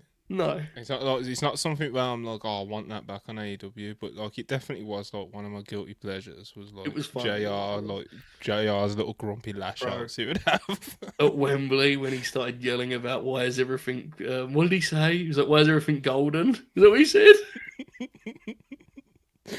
Yeah, during the tag match, they're about to hit the golden trigger or some shit. They brought him out for Swerve's title. I've said this a million times, but it's fucking funny. I don't care. They brought him out for Swerve's title because they obviously wanted, like, when they replay Swerve's win, you have Jim Ross, right? And I'm watching the show and I'm like, Jim's good on that match. Like, man, Jim nailed that. Good for him. And as soon as I stopped talking, JR's like second sentence after Swerve one was, congratulations to Samoa Joe on being one hell of a champion, I gotta say. He basically just was like, it's too soon. Fuck this. Too soon. Just immediately, as soon as I put it over, he was like, no, not doing it. He had to, dude, some of the Samoa Joe calls were incredible. The one where he talked about Mid-South, remember that? Like, it's the 70s. He could have hung in the 70s. Back in Mid-South. Cowboy Bill would have loved him. One of his best calls in recent times is definitely "Where you been, Eddie." That's the funniest. That's my favorite ever. Because it's just a few words, but it's basically him. It's basically him going, thank fuck, one of the 4 wrestlers I like has staggered out on the stage. It's so genuine.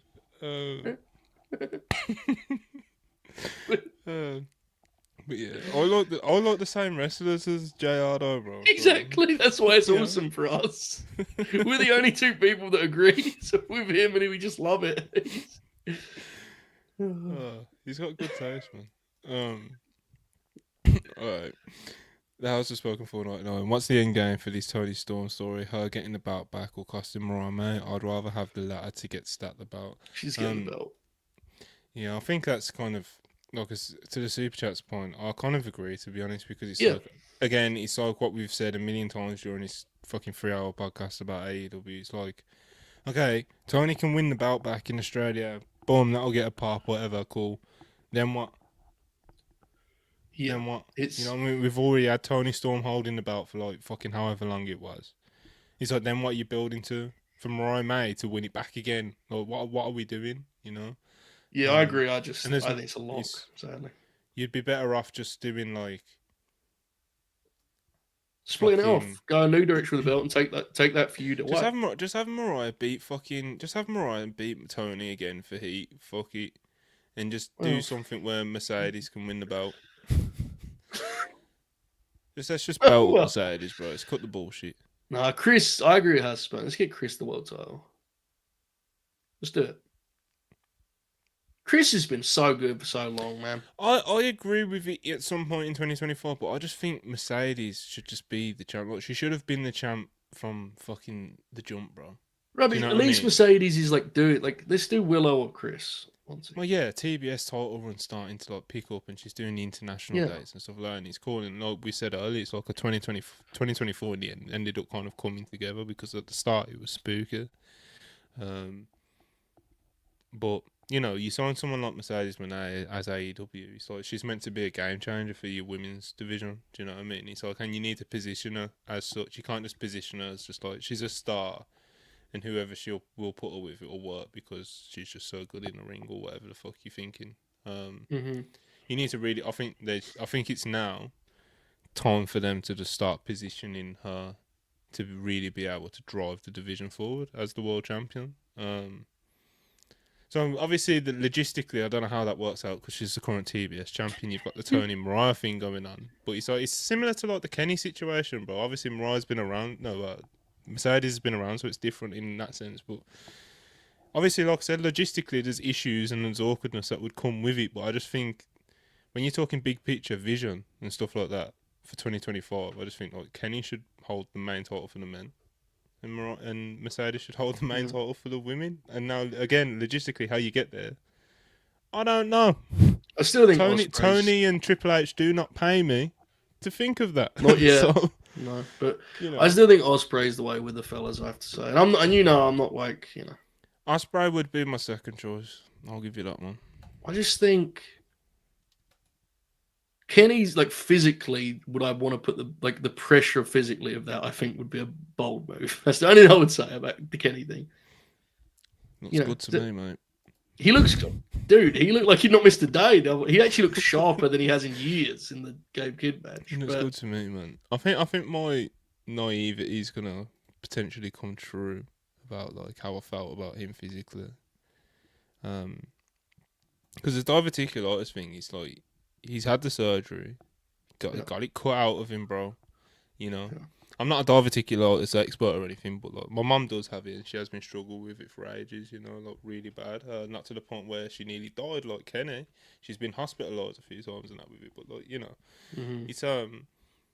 it's like Kenny had all that time off to heal himself up physically. Do you know what I mean? Like his shoulder, his neck. His knees, his back, whatever was like hurting him and felt sore and stuff, you know, he had all that time off to like, you know, really recover.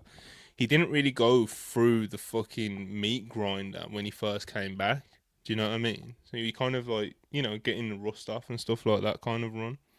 And then obviously he went down with the diverticulitis, which is a completely different reason to be out. Do you know what I mean? It's not like he's gone and blew his knee again or had back surgery like Randy Orton. He's had like an organ issue, which is like you get that cut out, you recover, and you recover as good as you can.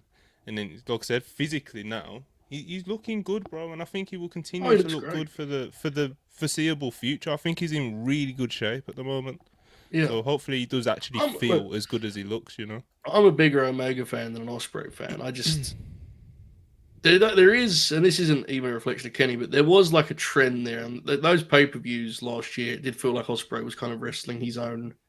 His matches seemed to be over at a level none of the others were. Now, Kenny wasn't around. Kenny will probably have the same power in that regard. But yeah, I mean, either way, I think it's obvious they need a pivot in some way.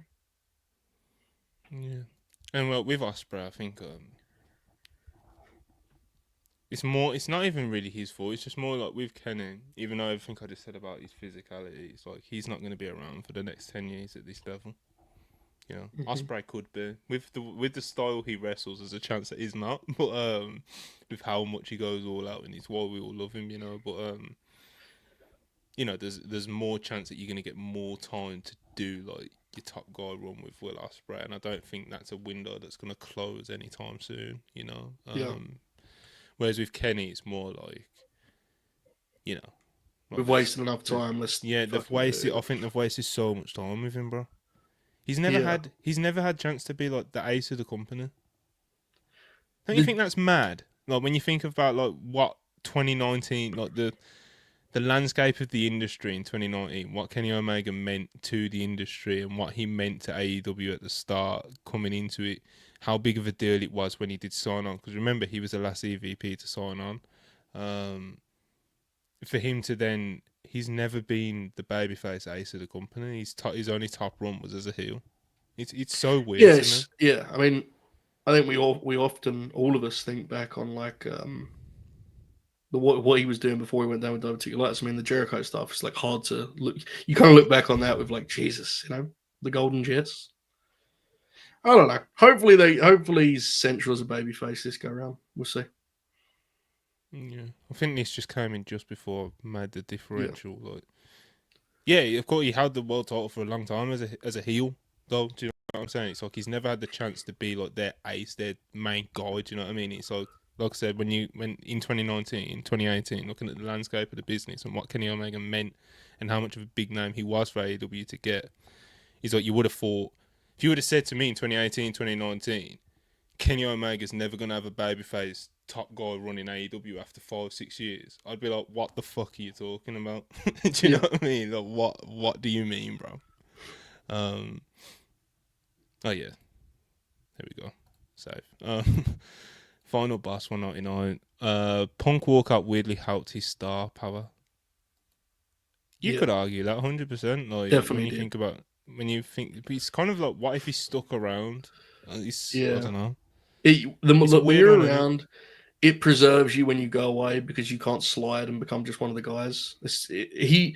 There became like a folklore and a mythology to CM Punk because they would chant his name. He became like this sort of legendary figure. Not that he wasn't a legend before. But what I mean is he becomes this sort of like, how many CM Punk rumors were there in his absence? You know, like, so I think it's absolutely true. It became very symbolic. Yeah, he absolutely is the case, and like that's why you see guys that are lifers. Like inevitably, they will just like dip on the cards because you can't just, it's also part of why like Austin and Rock are fascinating as top guys because they didn't stick around long enough to just like, obviously they'd never be one of the boys, but their top guy runs are short, right? Like, so there's always going to be like a sort of I'm not using the word aura because I understand that's no longer in vogue, but you get what I'm saying. Like if The Rock just wrestles throughout the whole 2000s, like there's something magical about the fact we look back on his prime as like this flash. Austin 98, holy shit, and then by 2002 he's already there was no dip, there was no fall off really. Yeah. Guys that stick around, Austin, Austin, like not really. This one's not really. It's like he's in ring and stuff. Like, yeah, he couldn't do when he was a top guy. He couldn't do the stuff he could do in like the mid-90s, late 90s. But he's great in 01. But he's still, that's what I mean. Like, it's not even guys that stick around have to inevitably. You just have to your role has to change eventually. Yeah, they're both. Well, Rock never formally retired, did he? But like Stone Cold, like he retired as God, bro. Like it's right. It is just a different thing, and Punk. He goes, the time he dips is probably at a time where if he sticks it out, he probably does get slightly de-emphasized, right? At least with Steve, since we talk, I know this kind of diverts a little bit away from the actual conversation we're having, but like, at least with Steve, yeah, it takes him a hot minute to explode. So like, if you want it, you can kind of go back, you can go and watch Austin as a mid-carder. Like for years, in multiple places, you know what I mean? You can even watch him have like that weird ECW run that he has, whereas like with Dwayne, it's kind of like he comes in as Rocky Maivia, then he's Nation Domination, and then he's a main eventer. Like he's the Rock, it happens very kind of quickly, and it's all in one promotion, Yeah. But like I said, at least with Steve, there's more like deep cuts out there. Steve has like a genuine. I love. The Rock's a great top guy, but like Steve's obviously his candidacy is like an all-timer is very much deeper for that reason. Like he's like Stunning Steve was great, like really, really. I mean, he had some incredible performances in the early and mid '90s, and also obviously there's times before Austin gets hurt. The matches with Brett where he's not physically depleted by the injury, he can still be a kind of middle ground where he's stone cold, but he can still move and have the engine he had as Stunning Steve. So, yeah, a really interesting career, definitely. Broadway Joe, Tony versus Athena in Texas, Chris versus Mercedes, Texas Death Match. I don't know, bro. I can barely get made around WrestleMania. Never mind all in Texas, brother.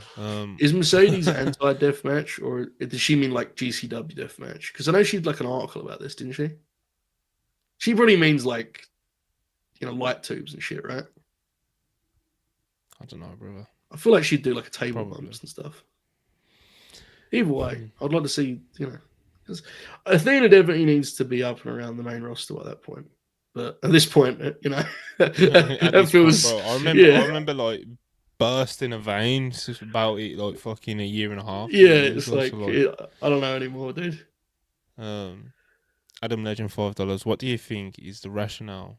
What do you think the rationale is behind companies being okay with all heel champions versus never having all babyface champions at certain points? I think when that happens, I don't think promotions mean to do it intentionally. I think it's something that just kind of happens, and they look at the roster and like, oh shit, all our champions are heels. It's not a good thing, bro.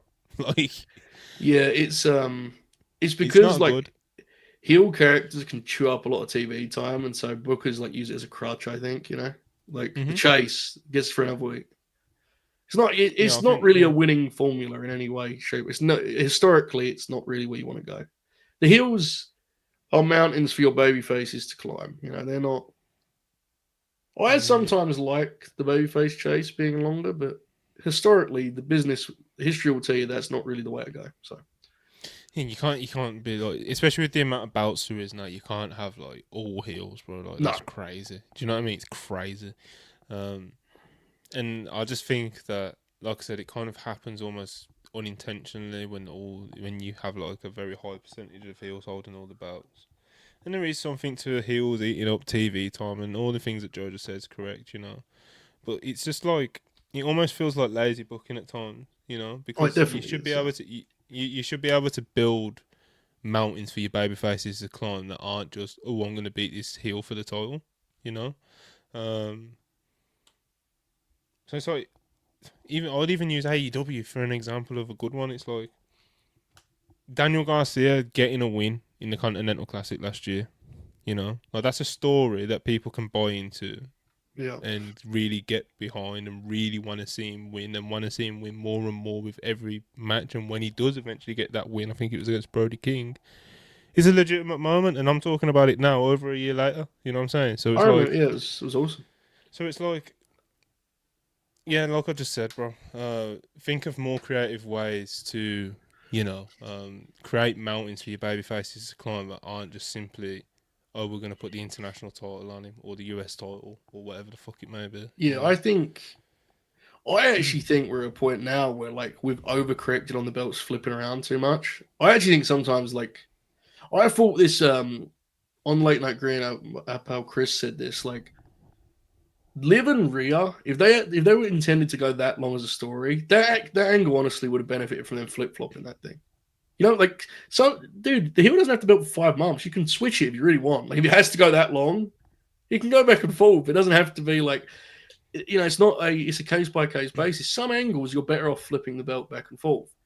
I think now we've actually overcorrected, and every reign feels like a sort of formal procedure. We have to. The only people that were actually didn't have that, I thought, was the Motor City Machine Guns, ironically, where they had sort of a old school WWF heel turn, get it off them, you know. So I'd have more. I'd mix it up more. I think sometimes. And Austin, you know, you look at Steve Austin, he was a conquering babyface. He would lose the belt, he would just get it back. That's also a thing you can do. That's awesome. Like, that's why I think it's like, yeah. like, I feel like we get too attached to the idea of like belts and reigns, you know, whether it's bookers or fans, bro. Definitely, yeah. Definitely. It's more about the actual focus. It's like what I was complaining about earlier with Private Party. So yeah, cool, they won the belts and had the moment winning the belts, and you'll always get the moment, at least with a belt win or something. But it's like, it don't mean anything if you're not gonna focus on them and use them as like a main tag team that's worth chasing. It's the same with world titles, bro. It's like, it's easy to do this example, especially with like us modern fans, because like we've seen it in recent years with like Cena. Cena, like, yeah, he's a 16-time world champion, but he did not hold the title for the past 15 years, bro. Do you know what I mean? But Right. he was even when he didn't hold the belt, he was always like one of, or probably the main character, even to the company's detriment at times. And I'm not saying make Cena's and do Cena booking. No, but the point is, it's just an example of focus. Do you know what I mean? It's I focus, often think like, I always look at Max's title reign, and it's like, if Max's title reign ends halfway into it, people remember that reign fondly, but it goes on so long that people will look back on that as like a horror story, you know, like 100%, bro. I think it's so unfairly judged, that reign is now. Yeah, because it was 13 months long and people didn't like the second half of it. And I'm not saying that I didn't like a lot of the second half. I'm not saying anyone's wrong. What I'm saying is it's an example of like, just because you decide like this guy needs to have a year-long title reign, sometimes you can just change that. You can have a long-term plan without being like absolutely locked to it. You can change it, but whatever. Yeah. There's certain people that should have long reigns with belts. Do you know what I mean? Like Gunther's OC title reign. You know. Yeah, the belt needed that, and so did he. Even Roman's fucking 1,316 day reign. Excessive, you know what I mean? but it worked out. Yeah, He worked. Yeah, that's what I'm saying, bro. Like it worked out in the end. It worked out the whole time. Do you know what I mean? And just kind of the character that the tribal chief was, the head of the table was, like it wouldn't really. It's not the same as like a Cena. Do you know what I mean? Like there is certain characters and certain wrestlers that get to certain points in their career. yeah. Where it's like, yeah, you can throw the belt on for a year, and obviously in Roman's case, it was 3 years. You know what I mean? In Bruno Sammartino's case, it was like fucking 8 years. Like then he dropped the belt, and then he won it again for another like 3 or 4 years. You know what I mean? Cal brings this up in the chat. This is a good example because I think we both think this person is doing a good job. Chelsea Green is a great example. There's no reason Chelsea Green have that title for like many, many months. There's just no reason. Like that character will not be like as a performer, she's done a great job. She's got this spot. There's no reason for her to be the world's champion, for 4 or 5 months. I like Chelsea a lot, and she deserves that moment of being the first women's US champion. She's done awesome to do her bits and stuff with it, and I think some people are actually very harsh on like when I've seen a lot of people kind of like when she won the title, like they want to put it on more of like a work rate person, and we're kind of burying Chelsea like in that regard. Nah, she's got over. Chelsea's not a bad worker at all, bro. No, she's got over. She's not a bad worker. Like people were talking about her like she was one of those women's division shitters, though. You know what I'm saying? That's just all personality and pretty sort of thing. But it's like, no, she can work, bro. But as to the point, Chelsea Green, bro, she would have dropped that title on Friday to Michin. I would not have complained. I wouldn't have complained, bro. That's like the other thing is the way it's supposed to work is like the long title reigns are impressive because they're not the norm. like being the champion for a long time is impressive because not many wrestlers are not champions. If everyone is, then it's like it isn't. Like that's the whole point of how this is supposed to work. It's supposed to be. Think of it as like boxing, right? If a prize fighter defends the belt 4 or 5 times and is truly the champion, that's impressive because that is uncommon. If everyone is doing that, you should try and think of it in that kind of sports framework. I also miss and this is coming back, which is good because of how long the title reigns are. But like there's a healthy middle ground between what we're describing to be an issue now and the late 2010s where guys like could become 14, like Triple H being a 14-time world champion. You know what I'm saying? Like that was excessive. Let's now find a healthy middle ground where guys can go back to being 3 or 4 times champions. Yeah, that would be nice. The belt still needs that prestige, We've gone like from one extreme to the other. It's like I don't know if Randy Orton needed to be a 14-time world champion, but 5 or 6, sure, like that works. So yeah, it's a fine one. Mm-hmm. Sian Lawrence, €5. Need Roxanne to get called up and win the US belt at Mania. I don't really care if she wins the US or the IC belt or any belt, to be honest. But I just want to I would like to see her in a singles match on the card if she is called up. But of course, I understand that it's very, very competitive at the moment, so I wouldn't crash out if she wasn't. Someone said it in the chat earlier, I can't remember who, but Roxanne versus Bayley at Mania would be cool as fuck. That feels like the most likely. If Roxanne's going to be on the show, I think that's probably the place it'll be, right? Most likely. Oh, that would pop me a lot. That would pop me a lot. They'd get 8 minutes, and you and I would fucking love that match. But it'd probably be great. It would be a great 8 minutes. Oh, it'd be really good, dude. Roxanne is. She's just what a great 2024 she had. Amazing, really. And it kind of was it was a little shaky going into 2024 for Roxanne, right? Like I wish she looked a little off. She got into a little weird spot in her career for a little bit. Yeah, I remember a match with Asuka, watching that and being like, huh, interesting. But she's great. Awesome. The Final boss 499. How do you see the Royal Rumble playing out? Are you like who eliminates the big guns, or what Mania matches can you see them setting up, and who wins it? So men's Rumble, I think Cena's gonna win it. I think Jericho Fatu will eliminate Roman. Really interesting. Do you think that's still the Mania match? Who else is gonna eliminate Roman except for Cena? You think Cena eliminates him Punk. like last, or sort of Punk. Punk eliminate Roman? So that's the match, right? I think Seth eliminates Punk. Damn, there's a lot of guys you got. I think. So what do you think the Mania match is? Roman and Jacob? No. Oh, fair enough. No, I don't. I think Punk eliminates Roman. I just don't think. I feel like the Rumble's not always used like that, especially in recent years. To just straight up like, if someone interacts with this person, and that's the Mania match. But you gotta think, dude. Roman hasn't been in the Rumble for a long time. Like, they're probably gonna launch some business with this, you know. Him being in the Rumble is kind of crazy. No, it is. It 100% is. I tweeted about it in all caps and everything. Yeah, I don't think Cena's winning it. I don't think Seth freaking Rollins is winning it. What? Yeah, I think he's winning it and working Gunny in like a pretend world title match, mid-card match. This is my working theory. I'm actually putting some money. You're winding me. You're winding me up. I'm not. I'm being. Yeah, I think Seth is gonna win the Rumble, and he's gonna wrestle Gunther in the middle of one of the nights. Seth's not winning the Rumble, bro. Come on, man. I'm just put this out there and what? Let me see. I'm checking the odds right now. Check the odds. I think Seth's winning it. I was meant to get off this pod like fucking half an hour ago, but things happened. I'm Talk not about Macho Man. Cena's winning the chamber, I think. Men's Royal Rumble 2025. The favorite is John Cena, then Roman Reigns, then CM Punk, then Seth Rollins. There you go. 4 seed, that ain't bad. Then I don't know. Then Dwayne. Am I crazy? I think this is very feasible, what I'm saying here.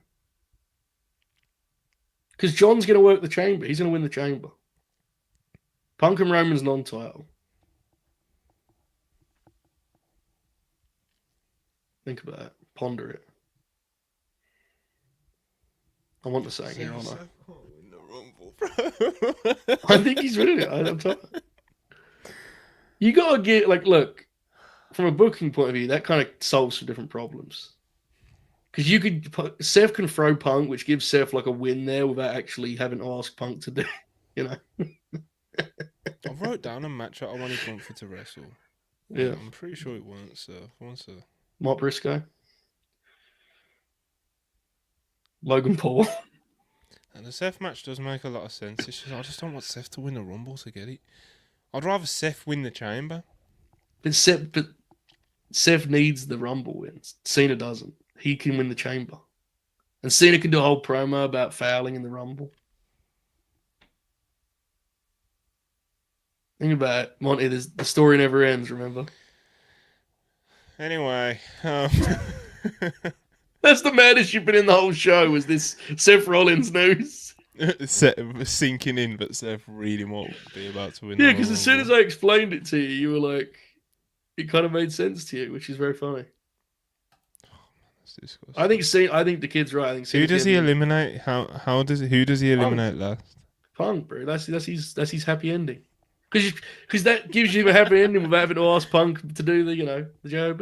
Listen, Seth needs to get better at the politics and stuff. Like, yeah, maybe he's winning the Rumble. And he's not a pushover, bro. Like Ibu said it before. It's like, you know how people were doing all the bits and stuff when it was when like Punk Roman news started to first filter out, and people were like laughing at Seth sort of thing. He's like, Ibu said, bro, like Seth has turned down stuff and he said no, and he's been like, do you know what I mean? He's not like a full-on pushover, but at the same time, he just finds himself in a crazy position. Like, bro, he hit Punk on Monday with like 6 finishes, bro. That was crazy. Yeah, this is honestly like, I think he has to have something coming up, because otherwise the presentation of that match on Monday was kind of crazy, dude. Like, especially because the craziest part was, at the start of the match, he kept talking to the referee, and I thought this referee's going to fuck him here. Like, he's going to bump the referee, and that will cost him the match. And Punk just beat him. I was like, what the fuck? Sev, like, as a babyface, Sev just got beat. I couldn't believe that. That stunned me.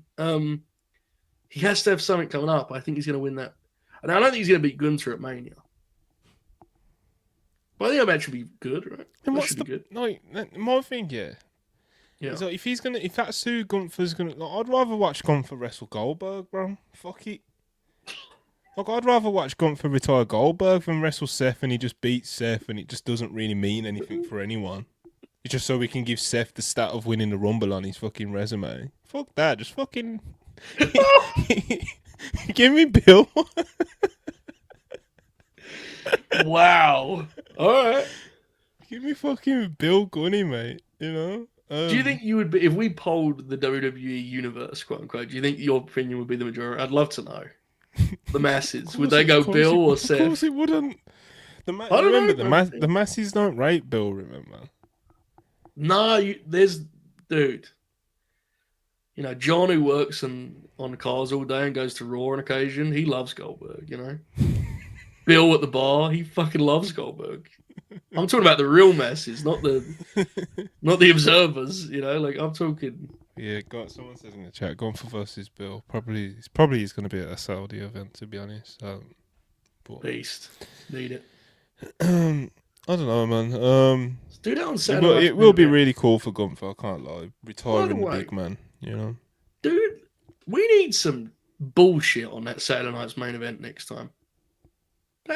Saturday night's main event isn't supposed to be like just professional wrestling matches. What is this? Vietnam? We need like live interviews. Yes. Like proper ones though, not just like someone comes to the ring with a microphone. I mean, like, we need some terrible shit on those shows. Last show was it was like this. 3 stars. No promo. They should have let like Jesse Ventura interview people and shit. Of course. That was what he used to do on the show. It was bizarre. That's what I'm saying, bro. Like, they just shouldn't. They did like a good house show. That was good, you know, because it wasn't like they did great wrestling. They just did like a good little wrestling show. We need some, like, you know, that shitty Jey Uso match on Monday. That would have been a fucking Saturday night's main event classic, bro. That would have been right at home. That match was terrible, by the way. Terrible. Speaking of Saturday night's main event, got the whole collection, haven't I, Joe? Have you really? Wow. Man, you've seen it, mate. Saturday night's main event. So, for those that have been keeping up to date, the whole saving the network bit I was doing in December of like downloading as much stuff as we can, preserving as much of the old stuff, the territory stuff, the stuff that I was worried about never making it to Netflix ever again. So there was no focus on, like, you know, Nitro and like the Monday Night Wars, Raw, and like old SmackDowns and stuff. And I got lucky with that because obviously we've got the Raw vault and we've got the SmackDown vault and we've got the NXT vault on the Netflix, so I judged that pretty well. But downloaded a bunch of stuff, bro. Like all the territory stuff, a load of like pretty much all like the WWF like 80s stuff and a lot of the MSG stuff and series. I just seen the list, bro. It's ridiculous. I can't name it extensive right now. It's ridiculous. Like, it's ridiculous. And yeah, as part of that, we've got all the Saturday night main event from, I think it's like, when does it start? Like 85 to 92 is the first initial run, I think. So we've got all them. We got everything, bro. We've got like everything that like a pervert wrestling fan would want to go back and watch from yesteryear, you know. Obviously, at the moment, they're all just saved on. They're saved on these external hard drives at the moment. I've got another one of these that's on.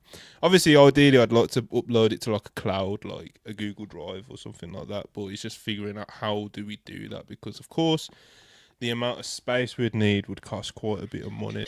We'd need like 2 terabytes of space to upload everything. But it would be cool if we could upload everything, so it's accessible to, like, even if it's just like the Wrestle Purist audience or like the self-made Discord or something like that. Do you know what I mean? Like, just so it's there and it's accessible. If someone's like, oh, I want to watch, like, I've got Total Divas on it, bro. I've got Total Divas. I've got fucking Tough Enough. We've got what other like mad shit have we got, bro? You got a lot Yeah, of weird like shit. I said, Yeah. basically the only things I regret not getting, I was saying to Joe the other day, is like we didn't get the Evolve library. We didn't get the Evolve library, and didn't get, hilariously, this is even funny, I didn't get Total Bellas. So we didn't get Total Bellas, and we didn't get the Evolve library. But Two other very than different properties, to be honest. that, very different. So yeah, we've got a lot of stuff, like a lot, world class, mid south, mid Atlantic, ECW, all the WCW pay per views, a lot of the WCW non Nitro TVs, all the WCW stuff from like the pre Nitro era, like I said, all the old school WWF stuff. I've got a folder that's just dedicated to Lou Fez.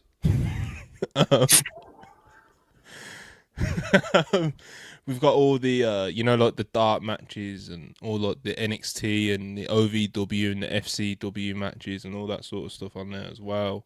Like all those like hidden gems and shit like that.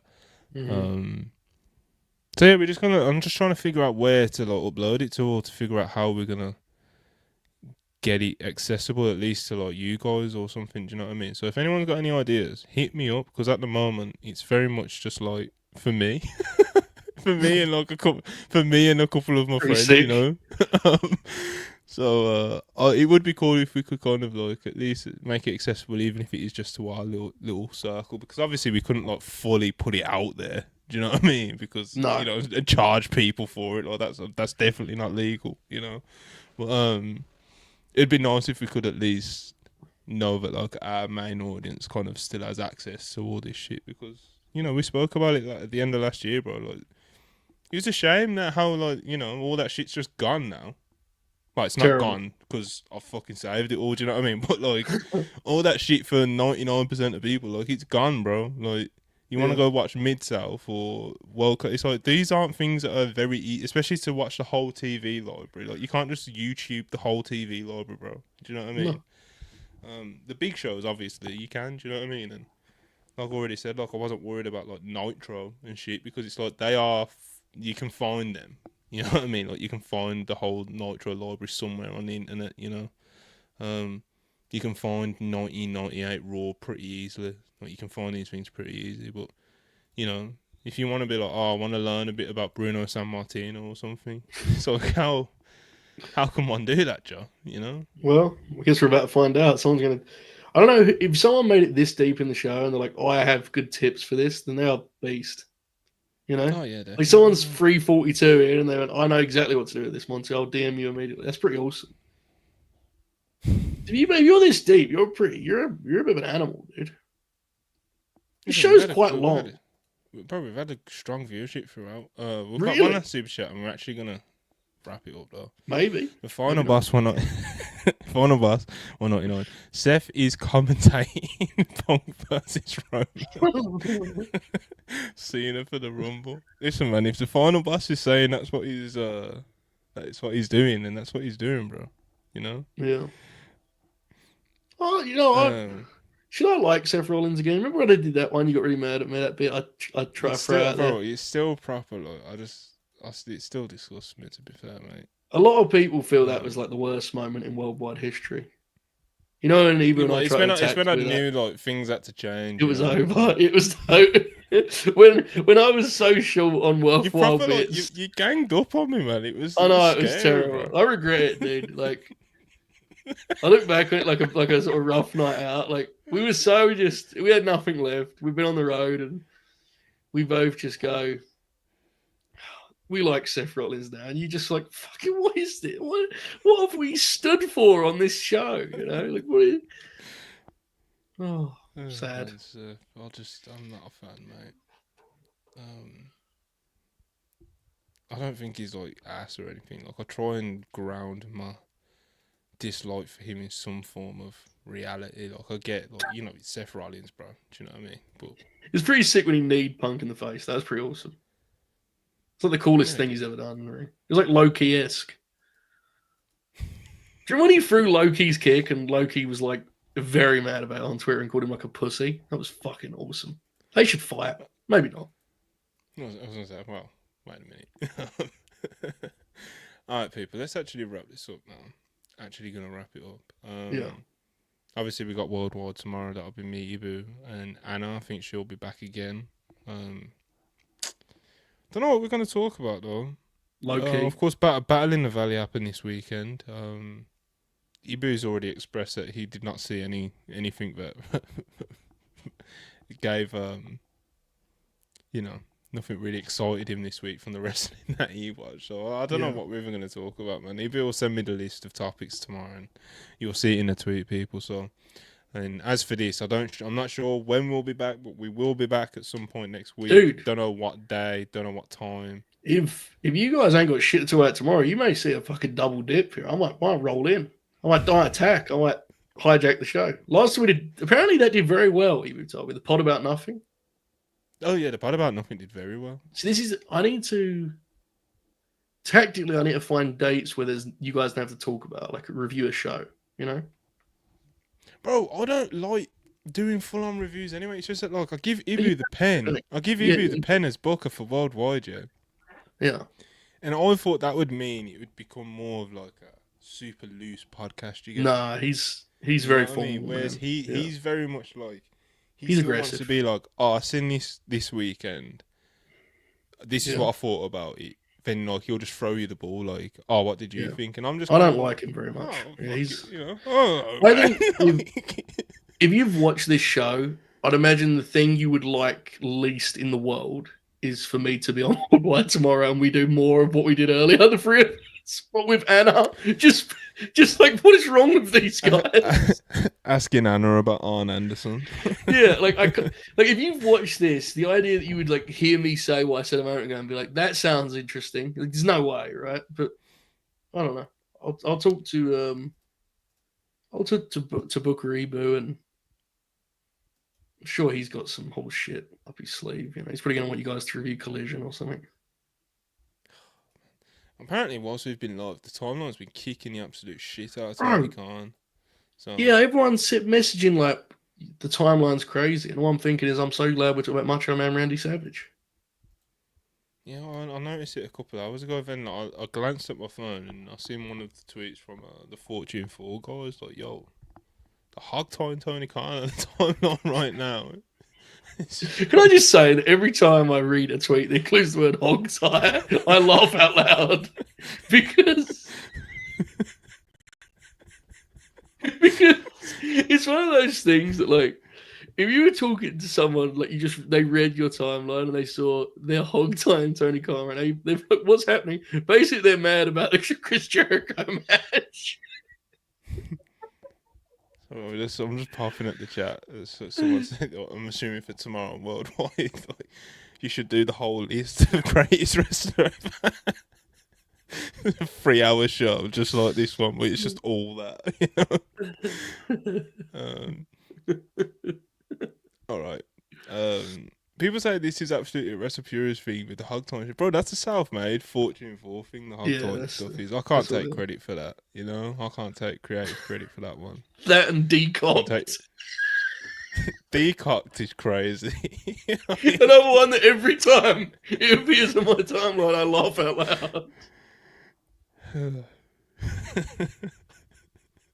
Anyway, on that note, we're gonna wrap it up, people. Appreciate anyone who's stuck from the start to the beginning. So we've held this at around well over 200 viewers pretty much the whole time. Wow. So we appreciate it. You know, like I said, we'll be back at random times throughout the next few weeks. But Hulbert is back, people. He's back, and AO's back as well. Although AO is on a bi-weekly schedule. But yeah, man, 2025. I'm coming for Booker of the Year. Coming for Promotion of the Year. We're evolving, people. You know, you've seen the clip of Hogan, the Hogan rant that Ibu had. I'm gonna do a few more bits of content like that. If there's anything worth clipping, want to do the video essays. Want to do not daily, but regular like news update videos. I really want to like do some cool shit this year. So appreciate you guys sticking with us, and we will be back tomorrow. Please like, subscribe. Appreciate all the super chats, and yeah, man. Peace.